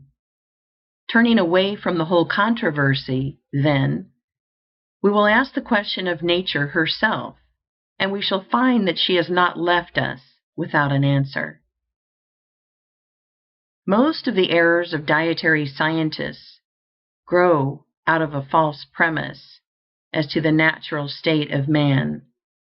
It is assumed that civilization and mental development are unnatural things, that the man who lives in a modern house, in city or country, and who works in modern trade or industry for his living is leading an unnatural life, and is in an unnatural environment, that the only natural man is a naked savage, and that the farther we get from the savage, the farther we are from nature. This is wrong. The man who has all that art and science can give him is leading the most natural life, because he is living most completely in all his faculties. The dweller in a well-appointed city flat with modern conveniences and good ventilation is living a far more naturally human life than the Australian savage who lives in a hollow tree or a hole in the ground. That great intelligence which is in all and through all has, in reality, practically settled the question as to what we shall eat. In ordering the affairs of nature, it has decided that man's food shall be according to the zone in which he lives. In the frigid regions of the far north, fuel foods are required. The development of brain is not large, nor is the life severe in its labor tax on muscle, and so the Eskimo live largely on the blubber and fat of aquatic animals. No other diet is possible to them. They could not get fruits, nuts, or vegetables even if they were disposed to eat them, and they could not live on them in that climate if they could get them. So, notwithstanding the arguments of the vegetarians, the Eskimo will continue to live on animal fats. On the other hand, as we come toward the tropics, we find fuel foods less required, and we find the people naturally inclining toward a vegetarian diet. Millions live on rice and fruits, and the food regime of an Eskimo village, if followed upon the equator, would result in speedy death. A natural diet for the equatorial regions would be very far from being a natural diet near the North Pole, and the people of either zone, if not interfered with by medical or dietary scientists, will be guided by the all-intelligence which seeks the fullest life in all, to feed themselves in the best way for the promotion of perfect health. In general, you can see that God, working in nature and in the evolution of human society and customs, has answered your question as to what you shall eat, and I advise you to take his answer in preference to that of any man. In the temperate zone, the largest demands are made on man in spirit, mind, and body, and here we find the greatest variety of foods provided by nature, and it is really quite useless and superfluous to theorize on the question what the masses shall eat, for they have no choice. They must eat the foods which are staple products of the zone in which they live.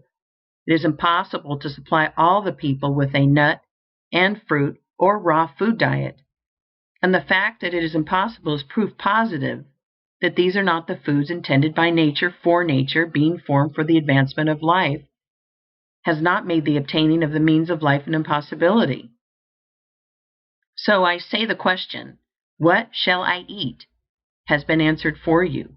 Eat wheat, corn, rye, oats, barley, buckwheat. Eat vegetables, eat meat, eat fruits.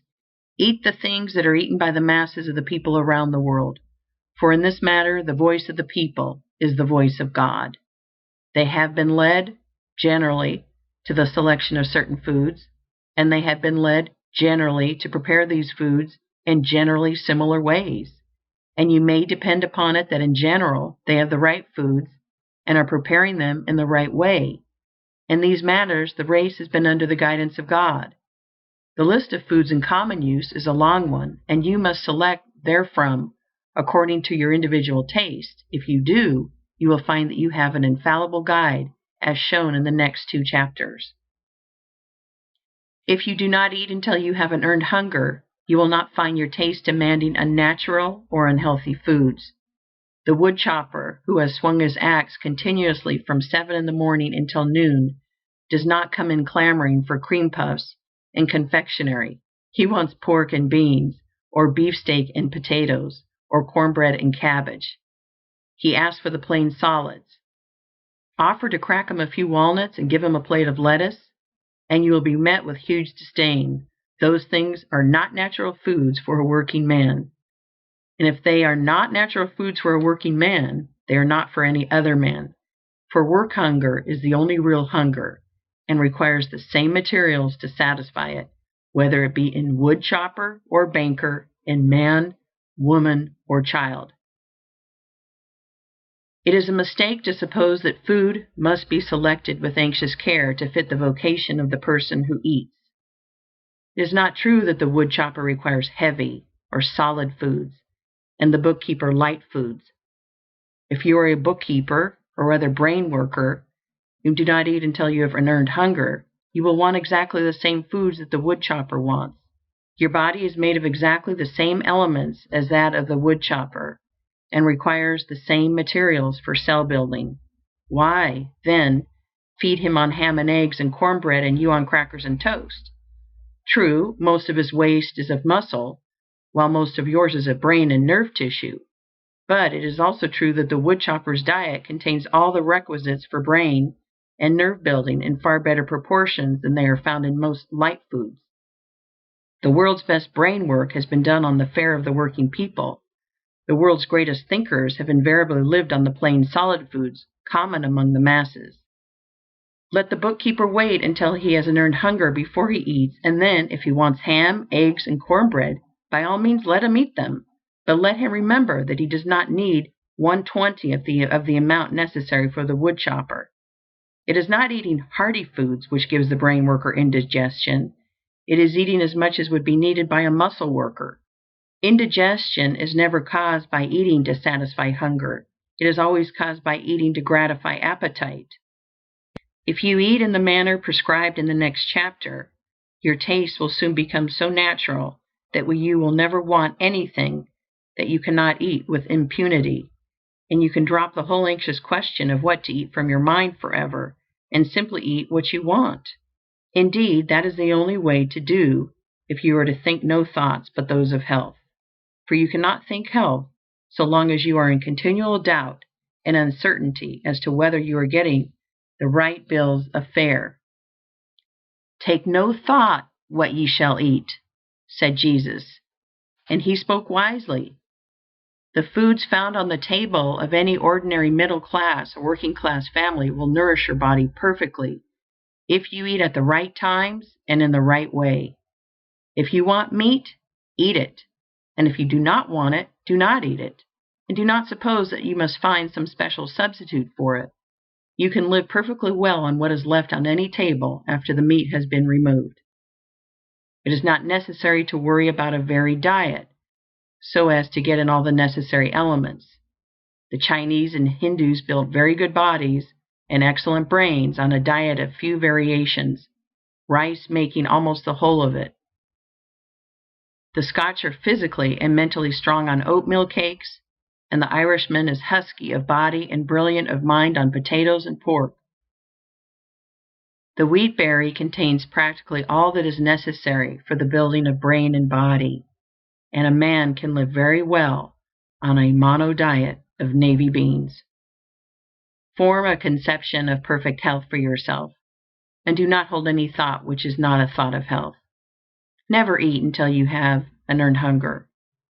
Remember that it will not hurt you in the least to go hungry for a short time, but it will surely hurt you to eat when you are not hungry.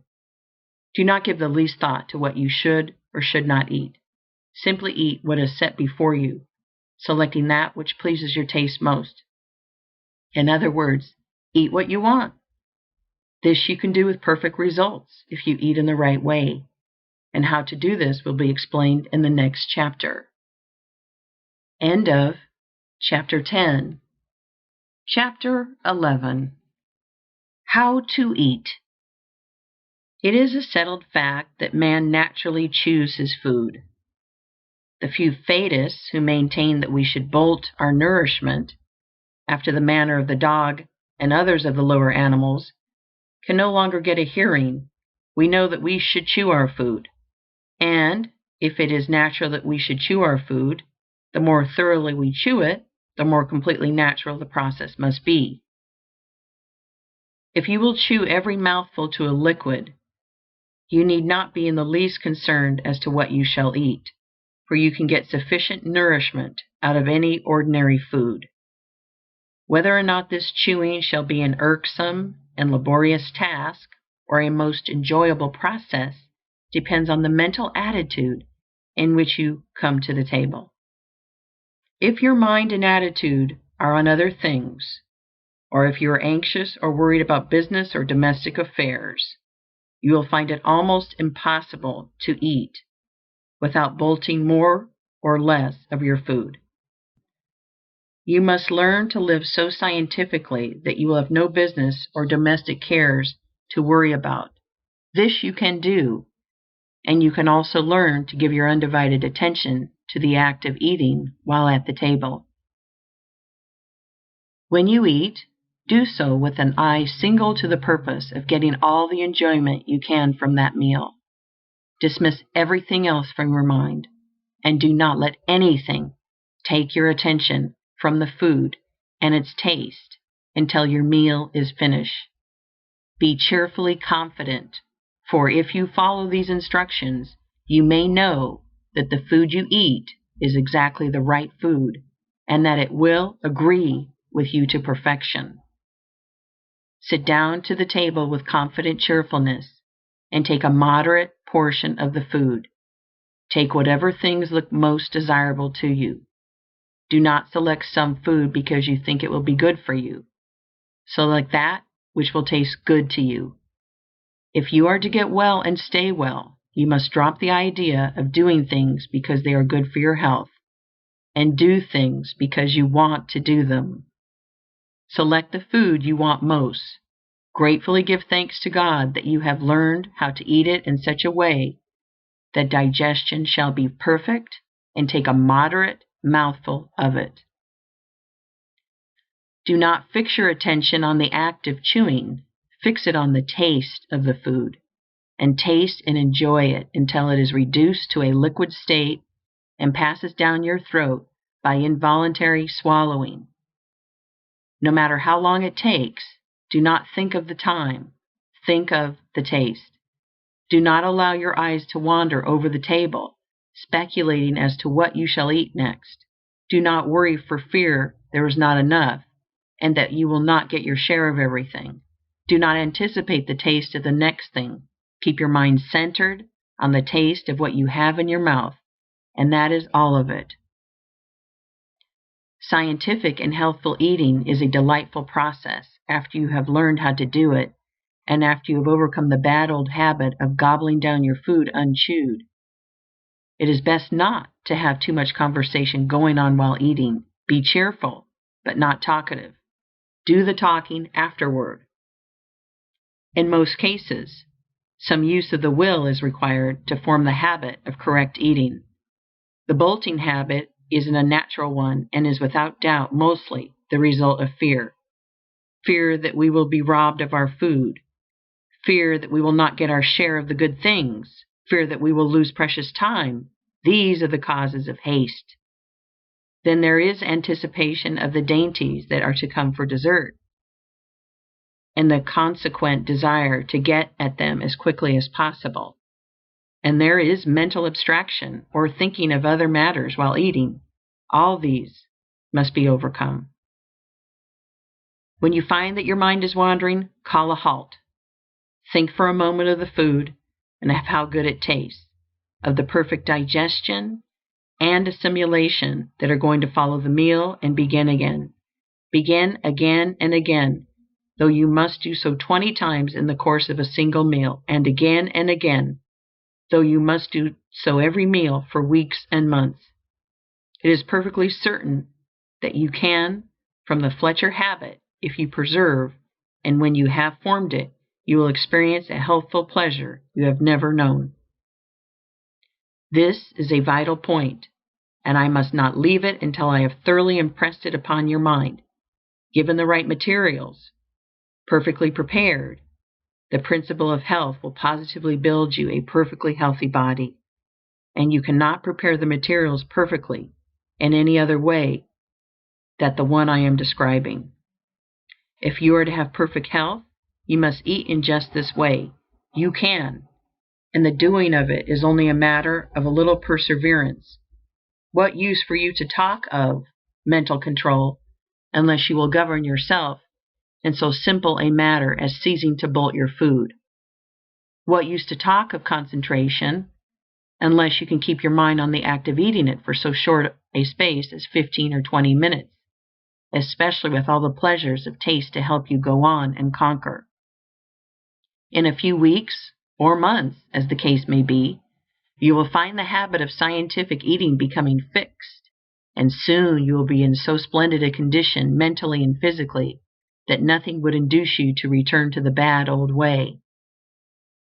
We have seen that if a man will think only thoughts of perfect health, his internal functions will be performed in a healthy manner, and we have seen that in order to think thoughts of health, man must perform the voluntary functions in a healthy manner.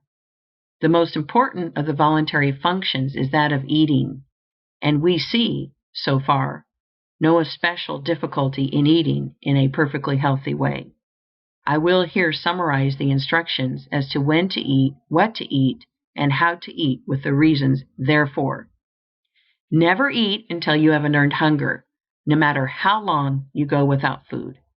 This is based on the fact that whatever food is needed in the system, if there is power to digest it, the subconscious mind announces the need by the sensation of hunger.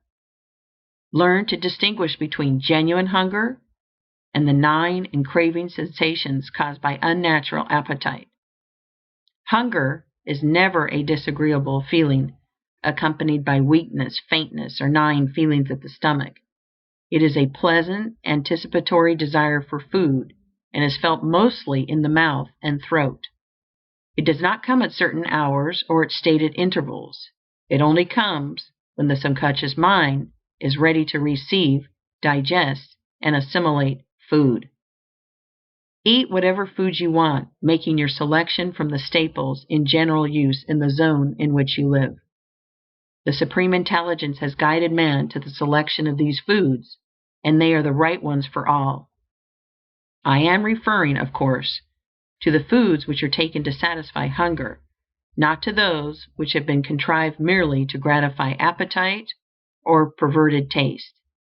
The instinct which has guided the masses of men to make use of the great staples of food to satisfy their hunger is a divine one. God has made no mistake.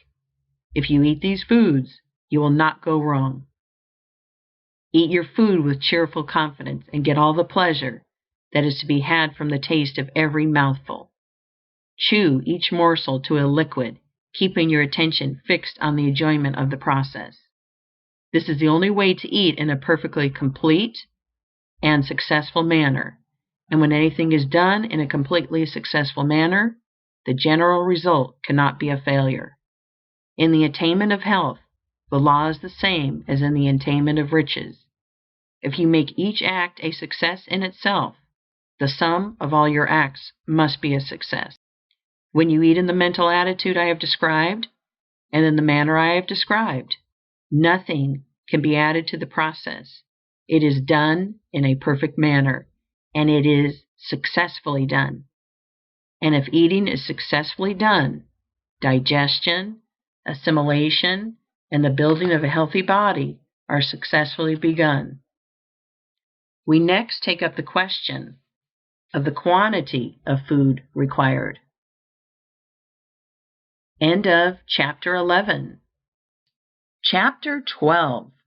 Hunger and Appetites. It is very easy to find the correct answer to the question, how much shall I eat? You are never to eat until you have an earned hunger, and you are to stop eating the instant you begin to feel that your hunger is abating. Never gorge yourself. Never eat to repletion. When you begin to feel that your hunger is satisfied, know that you have enough, for until you have enough, you will continue to feel the sensation of hunger. If you eat as directed in the last chapter, it is probable that you will begin to feel satisfied before you have taken half your usual amount, but stop there all the same. No matter how delightfully attractive the dessert, or how tempting the pie or pudding, do not eat a mouthful of it if you find that your hunger has been in the least degree assuaged by the other foods you have taken. Whatever you eat after your hunger begins to abate is taken to gratify taste and appetite, not hunger, and is not called for by nature at all. It is therefore excess, mere debauchery, and it cannot fail to work mischief. This is a point you will need to watch with nice discrimination, for the habit of eating purely for sensual gratification is very deeply rooted with most of us. The usual dessert of sweet and tempting foods is prepared solely with a view to inducing people to eat after hunger has been satisfied, and all the effects are evil. It is not that pie and cake are unwholesome foods. They are usually perfectly wholesome if eaten to satisfy hunger and not to gratify appetite. If you want pie, cake, pastry, or puddings, it is better to begin your meal with them, finishing with the plainer and less tasty foods. You will find, however, that if you eat as directed in the preceding chapters, the plainest food will soon come to taste like kingly fare to you, for your sense of taste, like all your other senses, will become so acute with the general improvement in your condition that you will find new delights in common things. No glutton ever enjoyed a meal like the man who eats for hunger only, who gets the most out of every mouthful, and who stops on the instant that he feels the edge taken from his hunger. The first intimation that hunger is abating is the signal from the subconscious mind that it is time to quit. The average person who takes up this plan of living will be greatly surprised to learn how little food is really required to keep the body in perfect condition. The amount depends upon the work, upon how much muscular exercise is taken, and upon the extent to which the person is exposed to cold. The wood chopper who goes into the forest in the wintertime and swings his axe all day can eat 2 full meals.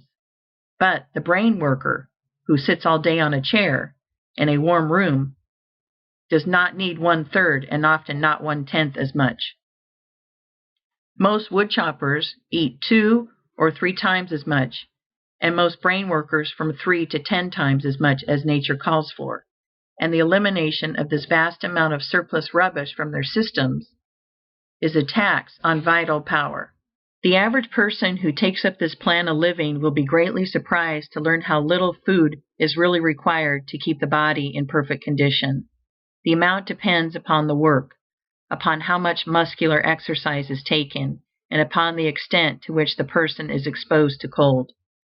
The wood chopper who goes into the forest in the winter time and swings his axe all day can eat 2 full meals, but the brain worker who sits all day on a chair in a warm room does not need 1/3 and often not 1/10 as much. Most wood choppers eat 2 or 3 times as much, and most brain workers from 3 to 10 times as much as nature calls for, and the elimination of this vast amount of surplus rubbish from their systems is a tax on vital power, which in time depletes their energy and leaves them an easy prey to so-called disease. Get all possible enjoyment out of the taste of your food, but never eat anything merely because it tastes good, and on the instant that you feel that your hunger is less keen, stop eating. If you will consider for a moment, you will see that there is positively no other way for you to settle these various food questions than by adopting the plan here laid down for you. As to the proper time to eat, there is no other way to decide than to say that you should eat whenever you have an earned hunger. It is a self-evident proposition that it is the right time to eat and that any other is a wrong time to eat. As to what to eat, the eternal wisdom has decided that the masses of men shall eat the staple products of the zones in which they live. The staple foods of your particular zone are the right foods for you, and the eternal wisdom, working in and through the minds of the masses of men, has taught them how best to prepare these foods by cooking and otherwise. And as to how to eat, you know that you must chew your food, and if it must be chewed, then reason tells us that the more thorough and perfect the operation, the better. I repeat that success in anything is attained by making each separate act a success in itself.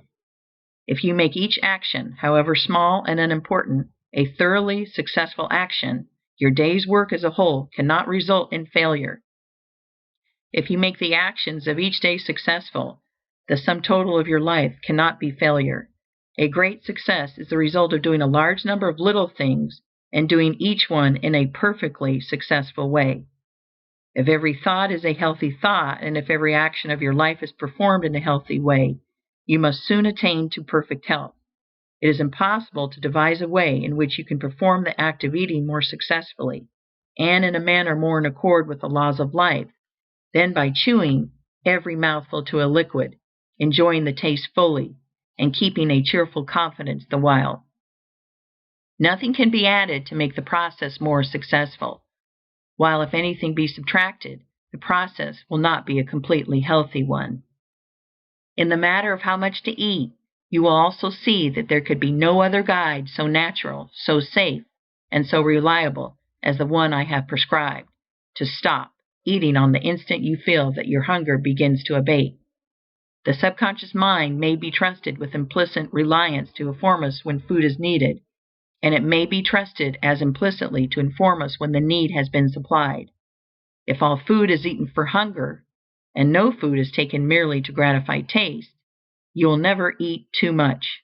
And if you eat whenever you have an earned hunger, you will always eat enough.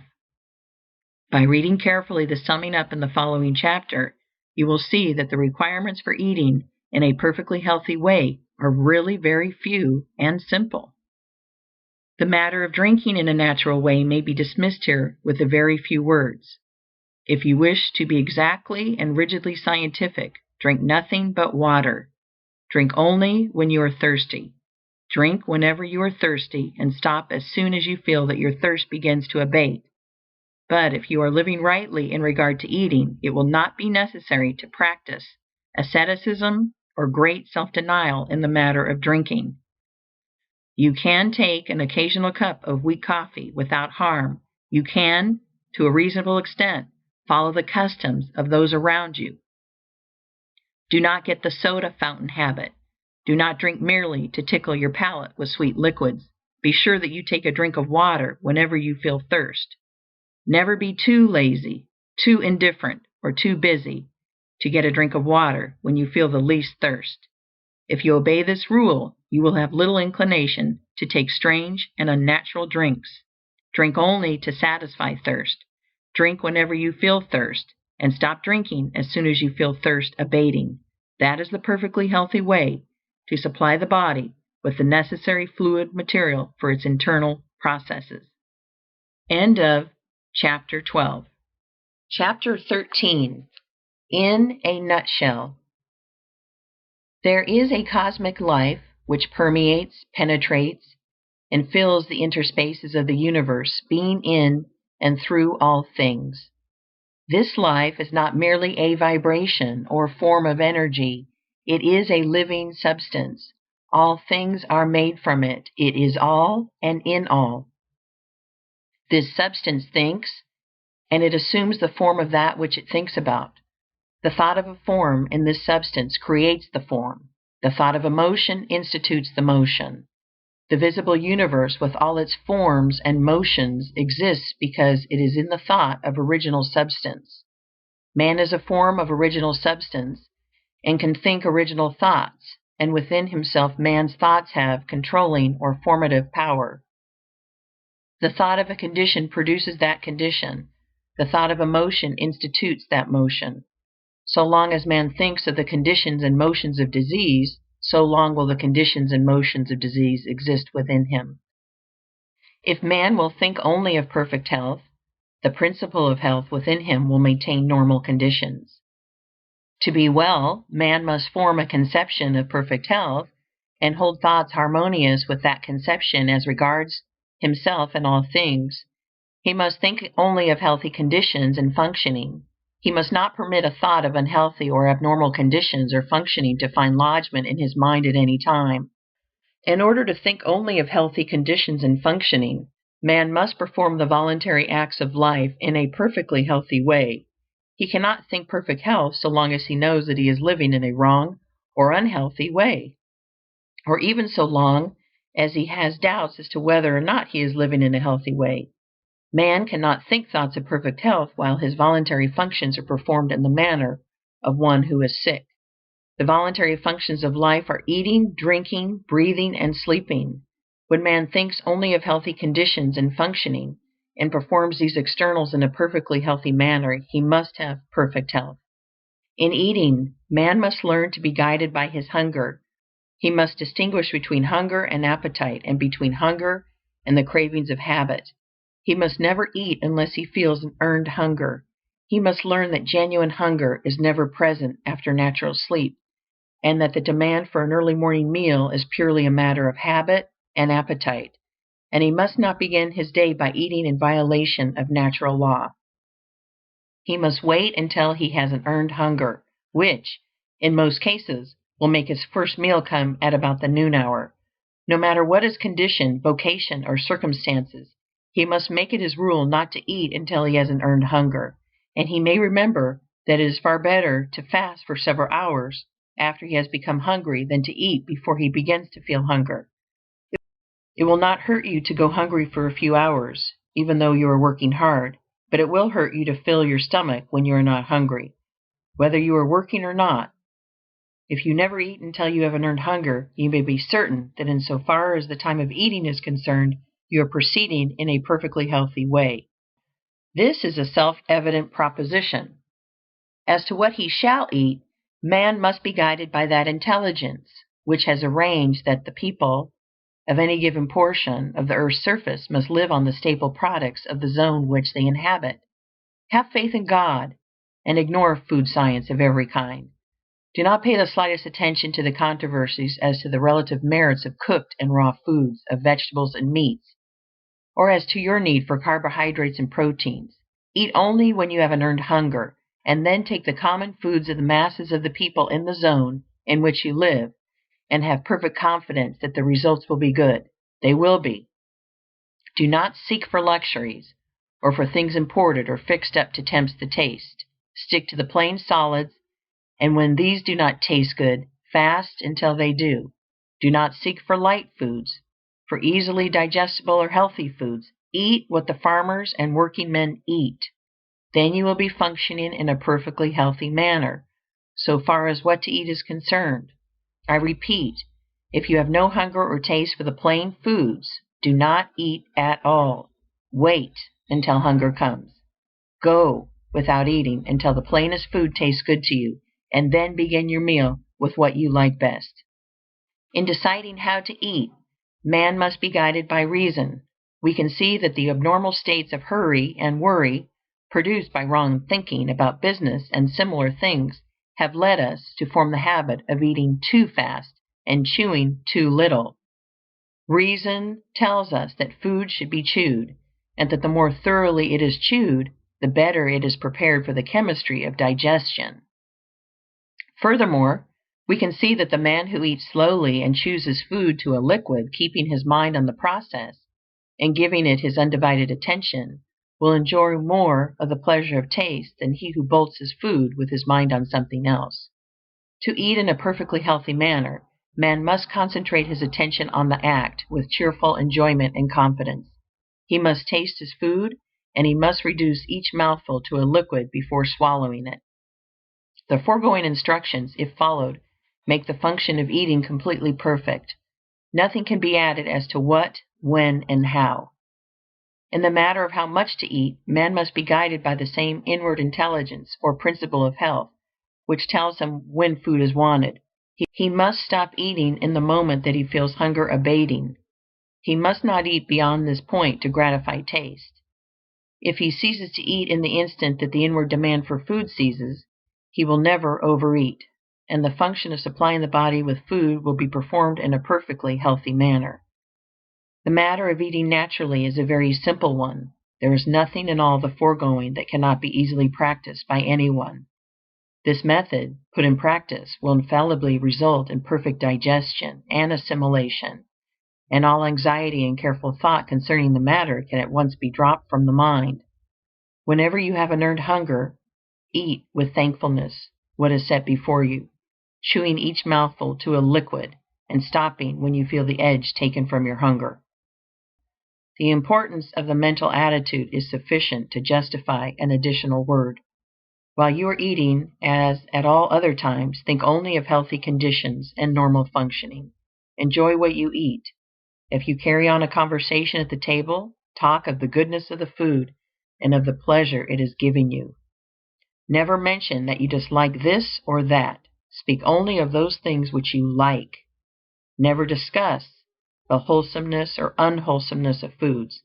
Never mention or think of unwholesomeness at all. If there is anything on the table for which you do not care, pass it by in silence or with a word of commendation. Never criticize or object to anything. Eat your food with gladness and with singleness of heart, praising God and giving thanks. Let your watchword be perseverance. Whenever you fall into the old way of hasty eating or of wrong thought and speech, bring yourself up short and begin again. It is one of the most vital importance to you that you should be a self-controlling and self-directing person, and you can never hope to become so unless you can master yourself in so simple and fundamental a matter as the manner and method of your eating. If you cannot control yourself in this, you cannot control yourself in anything that will be worthwhile. On the other hand, if you carry out the foregoing instructions, you may rest in the assurance that insofar as right thinking and right eating are concerned, you are living in a perfectly scientific way, and you may also be assured that if you practice what is prescribed in the following chapters, you will quickly build your body into a condition of perfect health. End of Chapter 13. Chapter 14. Breathing. The function of breathing is a vital one, and it immediately concerns the continuance of life. We can live many hours without sleeping, and many days without eating or drinking, but only a few minutes without breathing. The act of breathing is involuntary, but the manner of it and the provision of the proper conditions for its healthy performance falls within the scope of volition. Man will continue to breathe involuntarily, but he can voluntarily determine what he shall breathe, and how deeply and thoroughly he shall breathe, and he can, of his own volition, keep the physical mechanism in condition for the perfect performance of the function. It is essential, if you wish to breathe in a perfectly healthy way, that the physical machinery used in the act should be kept in good condition. You must keep your spine moderately straight, and the muscles of your chest must be flexible and free in action. You cannot breathe in the right way if your shoulders are greatly stooped forward and your chest hollow and rigid. Sitting or standing at work in a slightly stooping position tends to produce hollow chest. So does lifting heavy weights or light weights. The tendency of work of almost all kinds is to pull the shoulders forward, curve the spine, and flatten the chest. And if the chest is greatly flattened, full and deep breathing becomes impossible, and perfect health is out of the question. Various gymnastic exercises have been devised to counteract the effect of stooping while at work, such as hanging by the hands from a swing or trapeze bar, or sitting on a chair with the feet under some heavy article of furniture, and bending backward until the head touches the floor, and so on. All these are good enough in their way, but very few people will follow them long enough and regularly enough to accomplish any real gain in physique. The taking of health exercises of any kind is burdensome and unnecessary. There is a more natural, simpler, and much better way. The better way is to keep yourself straight and to breathe deeply. Let your mental conception of yourself be that you're a perfectly straight person, and whenever the matter comes to your mind, be sure that you instantly expand your chest, throw back your shoulders, and straighten up. Whenever you do this, slowly draw in your breath until you fill your lungs to their utmost capacity. Crowd in all the air you possibly can, and while holding it for an instant in the lungs, throw your shoulders still further back and stretch your chest. At the same time, try to pull your spine forward between the shoulders. Then let the air go easily. This is one great exercise for keeping the chest full, flexible, and in good condition. Straighten up, fill your lungs full, stretch your chest, and straighten your spine, and exhale easily. In this exercise you must repeat in season and out of season, at all times and in all places, until you form a habit of doing it. You can easily do so. Whenever you step out of doors into the fresh, pure air, breathe. When you are at work and think of yourself and your position, breathe. When you are in company and are reminded of the matter, breathe. When you are awake in the night, breathe. No matter where you are or what you are doing, whenever the idea comes to your mind, straighten up and breathe. If you walk to and from your work, take the exercise all the way. It will soon become a delight to you. You will keep it up, not for the sake of health, but as a matter of pleasure. Do not consider this a health exercise. Never take health exercises or do gymnastics to make you well. To do so is to recognize sickness as a present fact or as a possibility, which is precisely what you must not do. The people who are always taking exercises for their health are always thinking about being sick. It ought to be a matter of pride with you to keep your spine straight and strong, as much so as it is to keep your face clean. Keep your spine straight and your chest full and flexible for the same reason that you keep your hands clean and your nails manicured, because it is slovenly to do otherwise. Do it without a thought of sickness, present or possible. You must either be crooked and unsightly, or you must be straight, and if you are straight, your breathing will take care of itself. You will find the matter of health exercises referred to again in a future chapter. It is essential, however, that you should breathe air.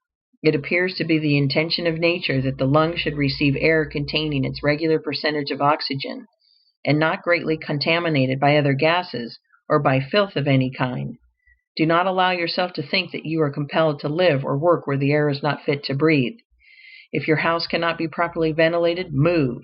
And if you're employed where the air is bad, get another job. You can by practicing the methods given in the preceding volume of this series, The Science of Getting Rich.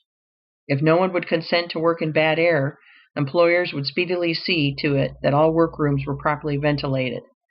The worst air is that from which the oxygen has been exhausted by breathing, as that of churches and theaters where crowds of people congregate and the outlet and supply of air are poor. Next to this is air containing other gases than oxygen and hydrogen, sewer gas, and the effluvium from decaying things. Air that is heavily charged with dust or particles of organic matter may be endured better than any of these. Small particles of organic matter, other than food, are generally thrown off from the lungs, but gases go into the blood. I speak advisedly when I say, other than food. Air is largely a food. It is the most thoroughly alive thing we take into the body. Every breath carries in millions of microbes, many of which are assimilated. The odors from earth, grass, tree, flower, plant, and from cooking foods are found in themselves. They are minute particles of the substances from which they come, and are often so attenuated that they pass directly from the lungs into the blood and are assimilated without digestion.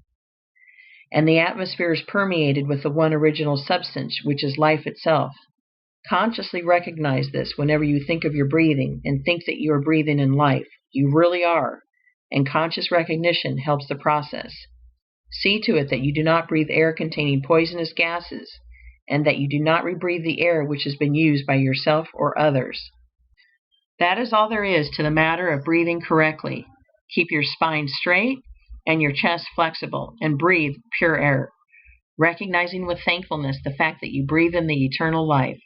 That is not difficult, and beyond these things give little thought to your breathing except to thank God that you have learned how to do it perfectly. End of Chapter 14. Chapter 15. Sleep. Vital power is renewed in sleep. Every living thing sleeps. Men, animals, reptiles, fish, and insects sleep, and even plants have regular periods of slumber. And this is because it is in sleep that we come in such contact with the principle of life and nature that our own lives may be renewed. It is in sleep that the brain of man is recharged with vital energy, and the principle of health within him is given new strength. It is of the first importance, then, that we should sleep in a natural, normal, and perfectly healthy manner. Studying sleep, we note that the breathing is much deeper and more forcible and rhythmic than in the waking state. Much more air is inspired when asleep than when awake, and this tells us that the principle of health requires large quantities of some element in the atmosphere for the process of renewal.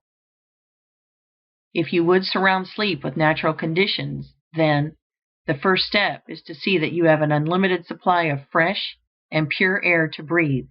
Physicians have found that sleeping in the pure air of out of doors is very efficacious in the treatment of pulmonary troubles, and, taken in connection with the way of living and thinking prescribed in this book, you will find that it is just as efficacious in curing every other sort of trouble. Do not take any halfway measures in this matter of securing pure air while you sleep. Ventilate your bedroom thoroughly, so thoroughly that it will be practically the same as sleeping out of doors. Have a door or window open wide. Have one open on each side of the room if possible.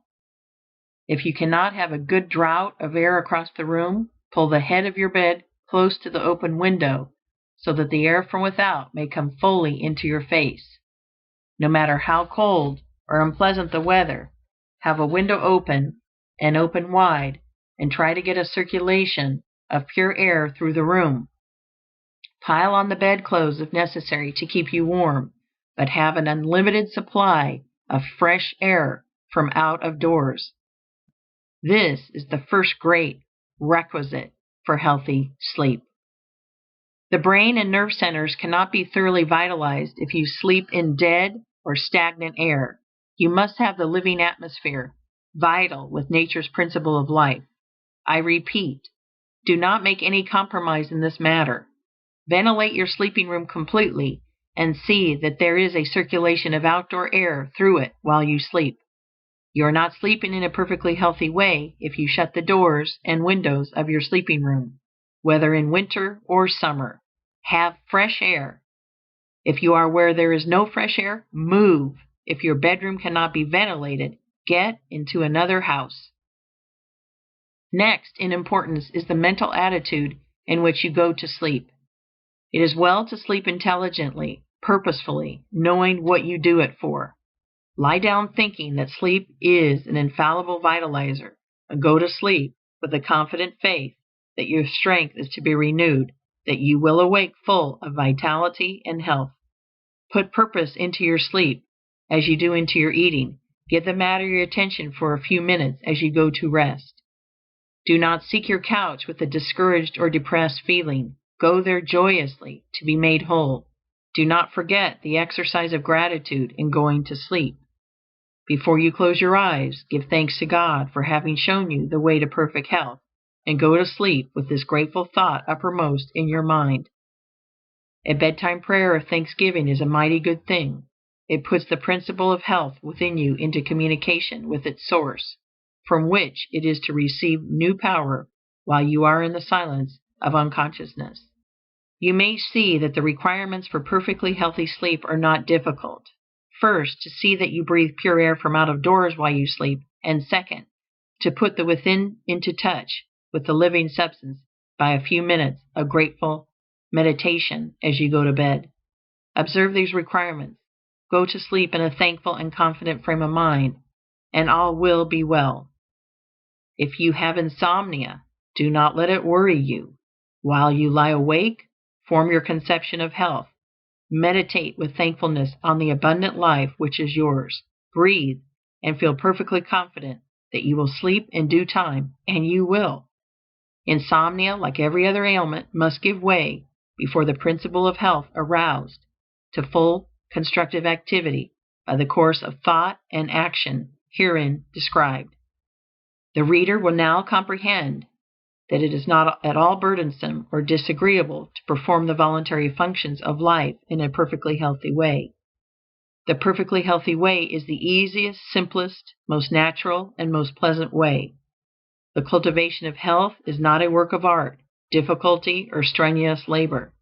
You have only to lay aside artificial observances of every kind, and eat, drink, breathe, and sleep in the most natural and delightful way. And if you do this, thinking health, and only health, you will certainly be well. End of Chapter 15. Chapter 16. Supplementary Instructions. In forming a conception of health, it is necessary to think of the manner in which you would live and work if you were perfectly well and very strong. To imagine yourself doing things in the way of a perfectly well and very strong person until you have a fairly good conception of what you would be if you were well. Then take a mental and physical attitude in harmony with this conception, and do not depart from this attitude. You must unify yourself in thought with the thing you desire, and whatever state or condition you unify with yourself in thought will soon become unified with you in body. The scientific way is to sever relations with everything you do not want, and to enter into relations with everything you do want. Form a conception of perfect health, and relate yourself to this conception in word, act, and attitude. Guard your speech. Make every word harmonize with the conception of perfect health. Never complain. Never say things like these: I did not sleep well last night. I have a pain in my side. I do not feel at all well today, and so on. Say, I am looking forward to a good night's sleep tonight.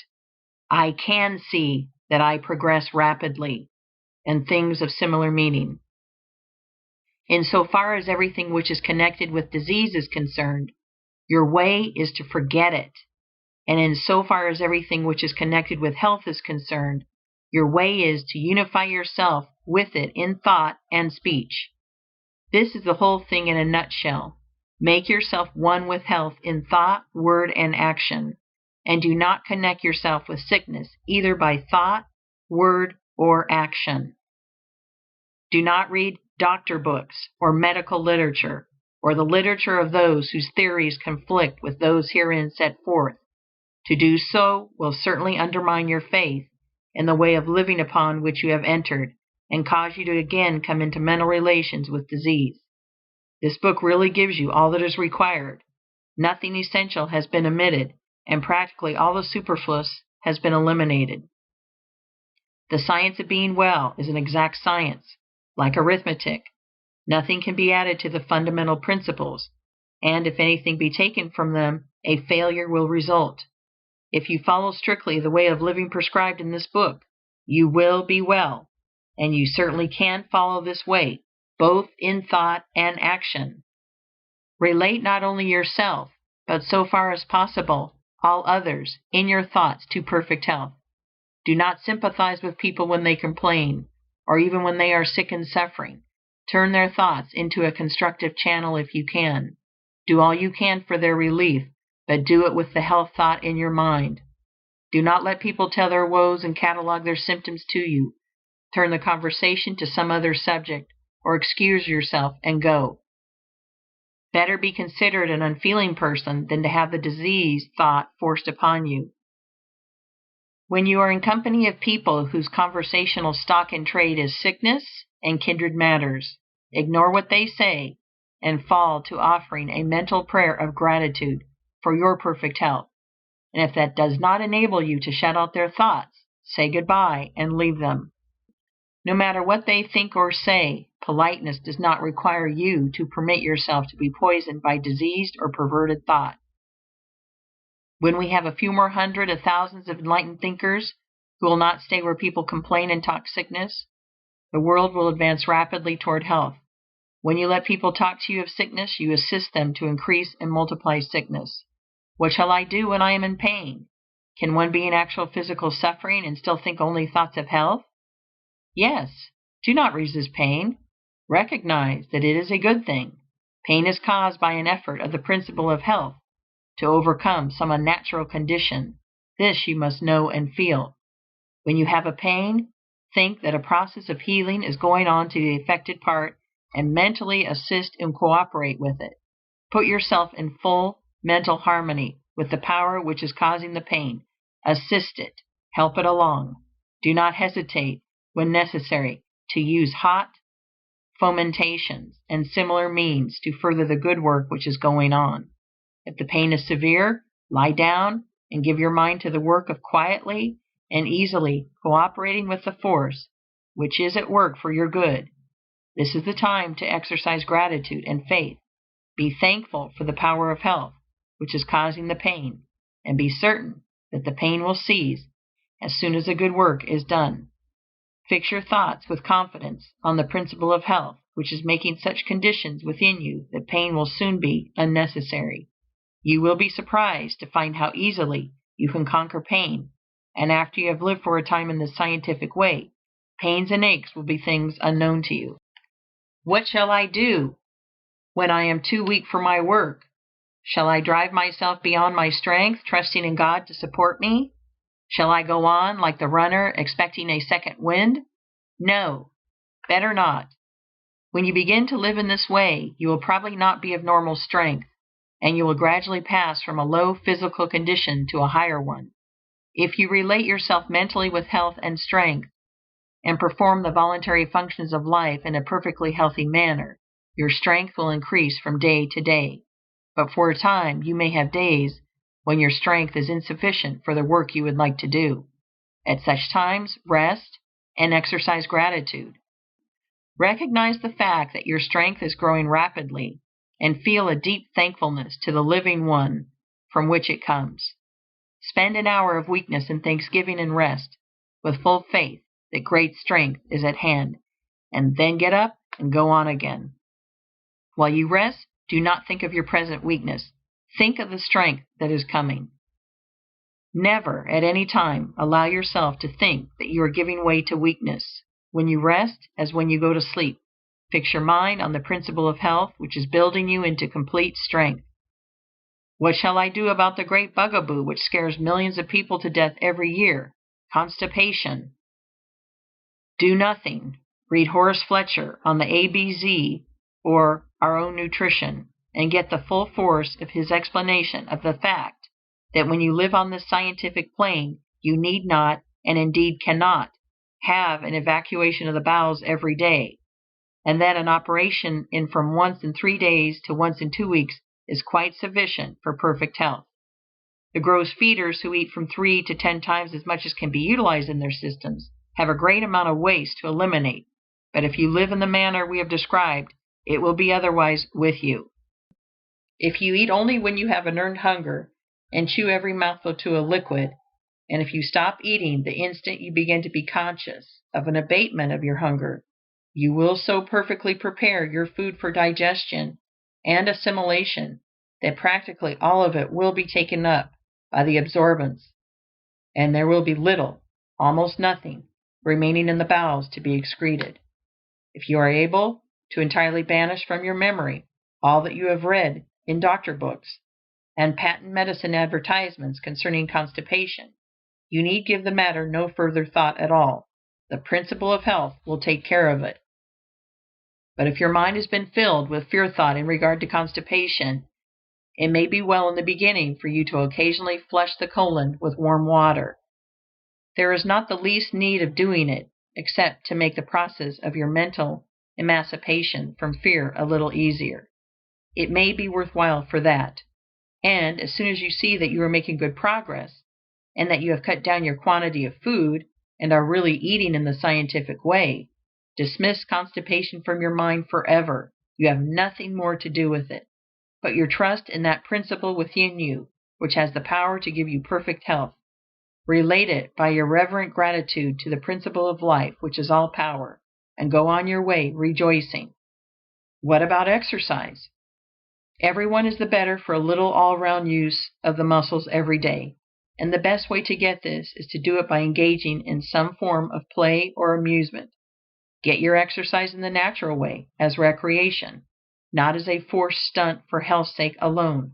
Ride a horse or a bicycle, play tennis or tenpins, or toss a ball. Have some avocation, like gardening, in which you can spend an hour every day with pleasure and profit. There are 1,000 ways in which you can get exercise enough to keep your body supple and your circulation good, and yet not fall into the rut of exercising for your health. Exercise for fun or profit. Exercise because you are too healthy to sit still, and not because you wish to become healthy or to remain so. Are long continued fasts necessary? Seldom, if ever. The principle of health does not often require 20, 30, or 40 days to get ready for action. Under normal conditions, hunger will come in much less time. In much long fasts, the reason hunger does not come sooner is because it has been inhibited by the patient himself. He begins the fast with the fear, if not actually with the hope, that it will be many days before hunger comes. The literature he has read on the subject has prepared him to expect a long fast, and he is grimly determined to go to a finish. Let the time be as long as it will, and the subconscious mind, under the influence of powerful and positive suggestion, suspends hunger. When, for any reason, nature takes away your hunger, go cheerfully on with your usual work, and do not eat until she gives it back. No matter if it is 2, 3, 10 days, or longer, you may be perfectly sure that when it is time for you to eat, you will be hungry, and if you are cheerfully confident and keep your faith in health, you will suffer from no weakness or discomfort caused by abstinence. When you are not hungry, you will feel stronger, happier, and more comfortable if you do not eat than you will if you do eat, no matter how long the fast.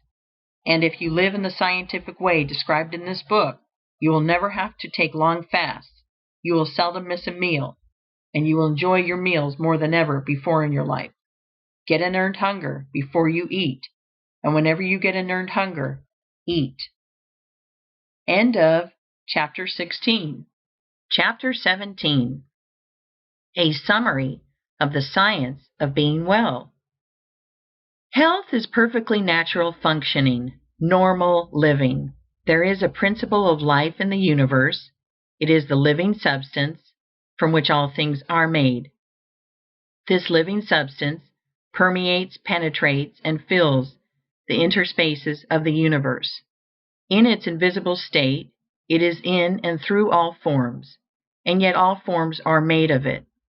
To illustrate, suppose that a very fine and highly diffusible aqueous vapor should permeate and penetrate a block of ice.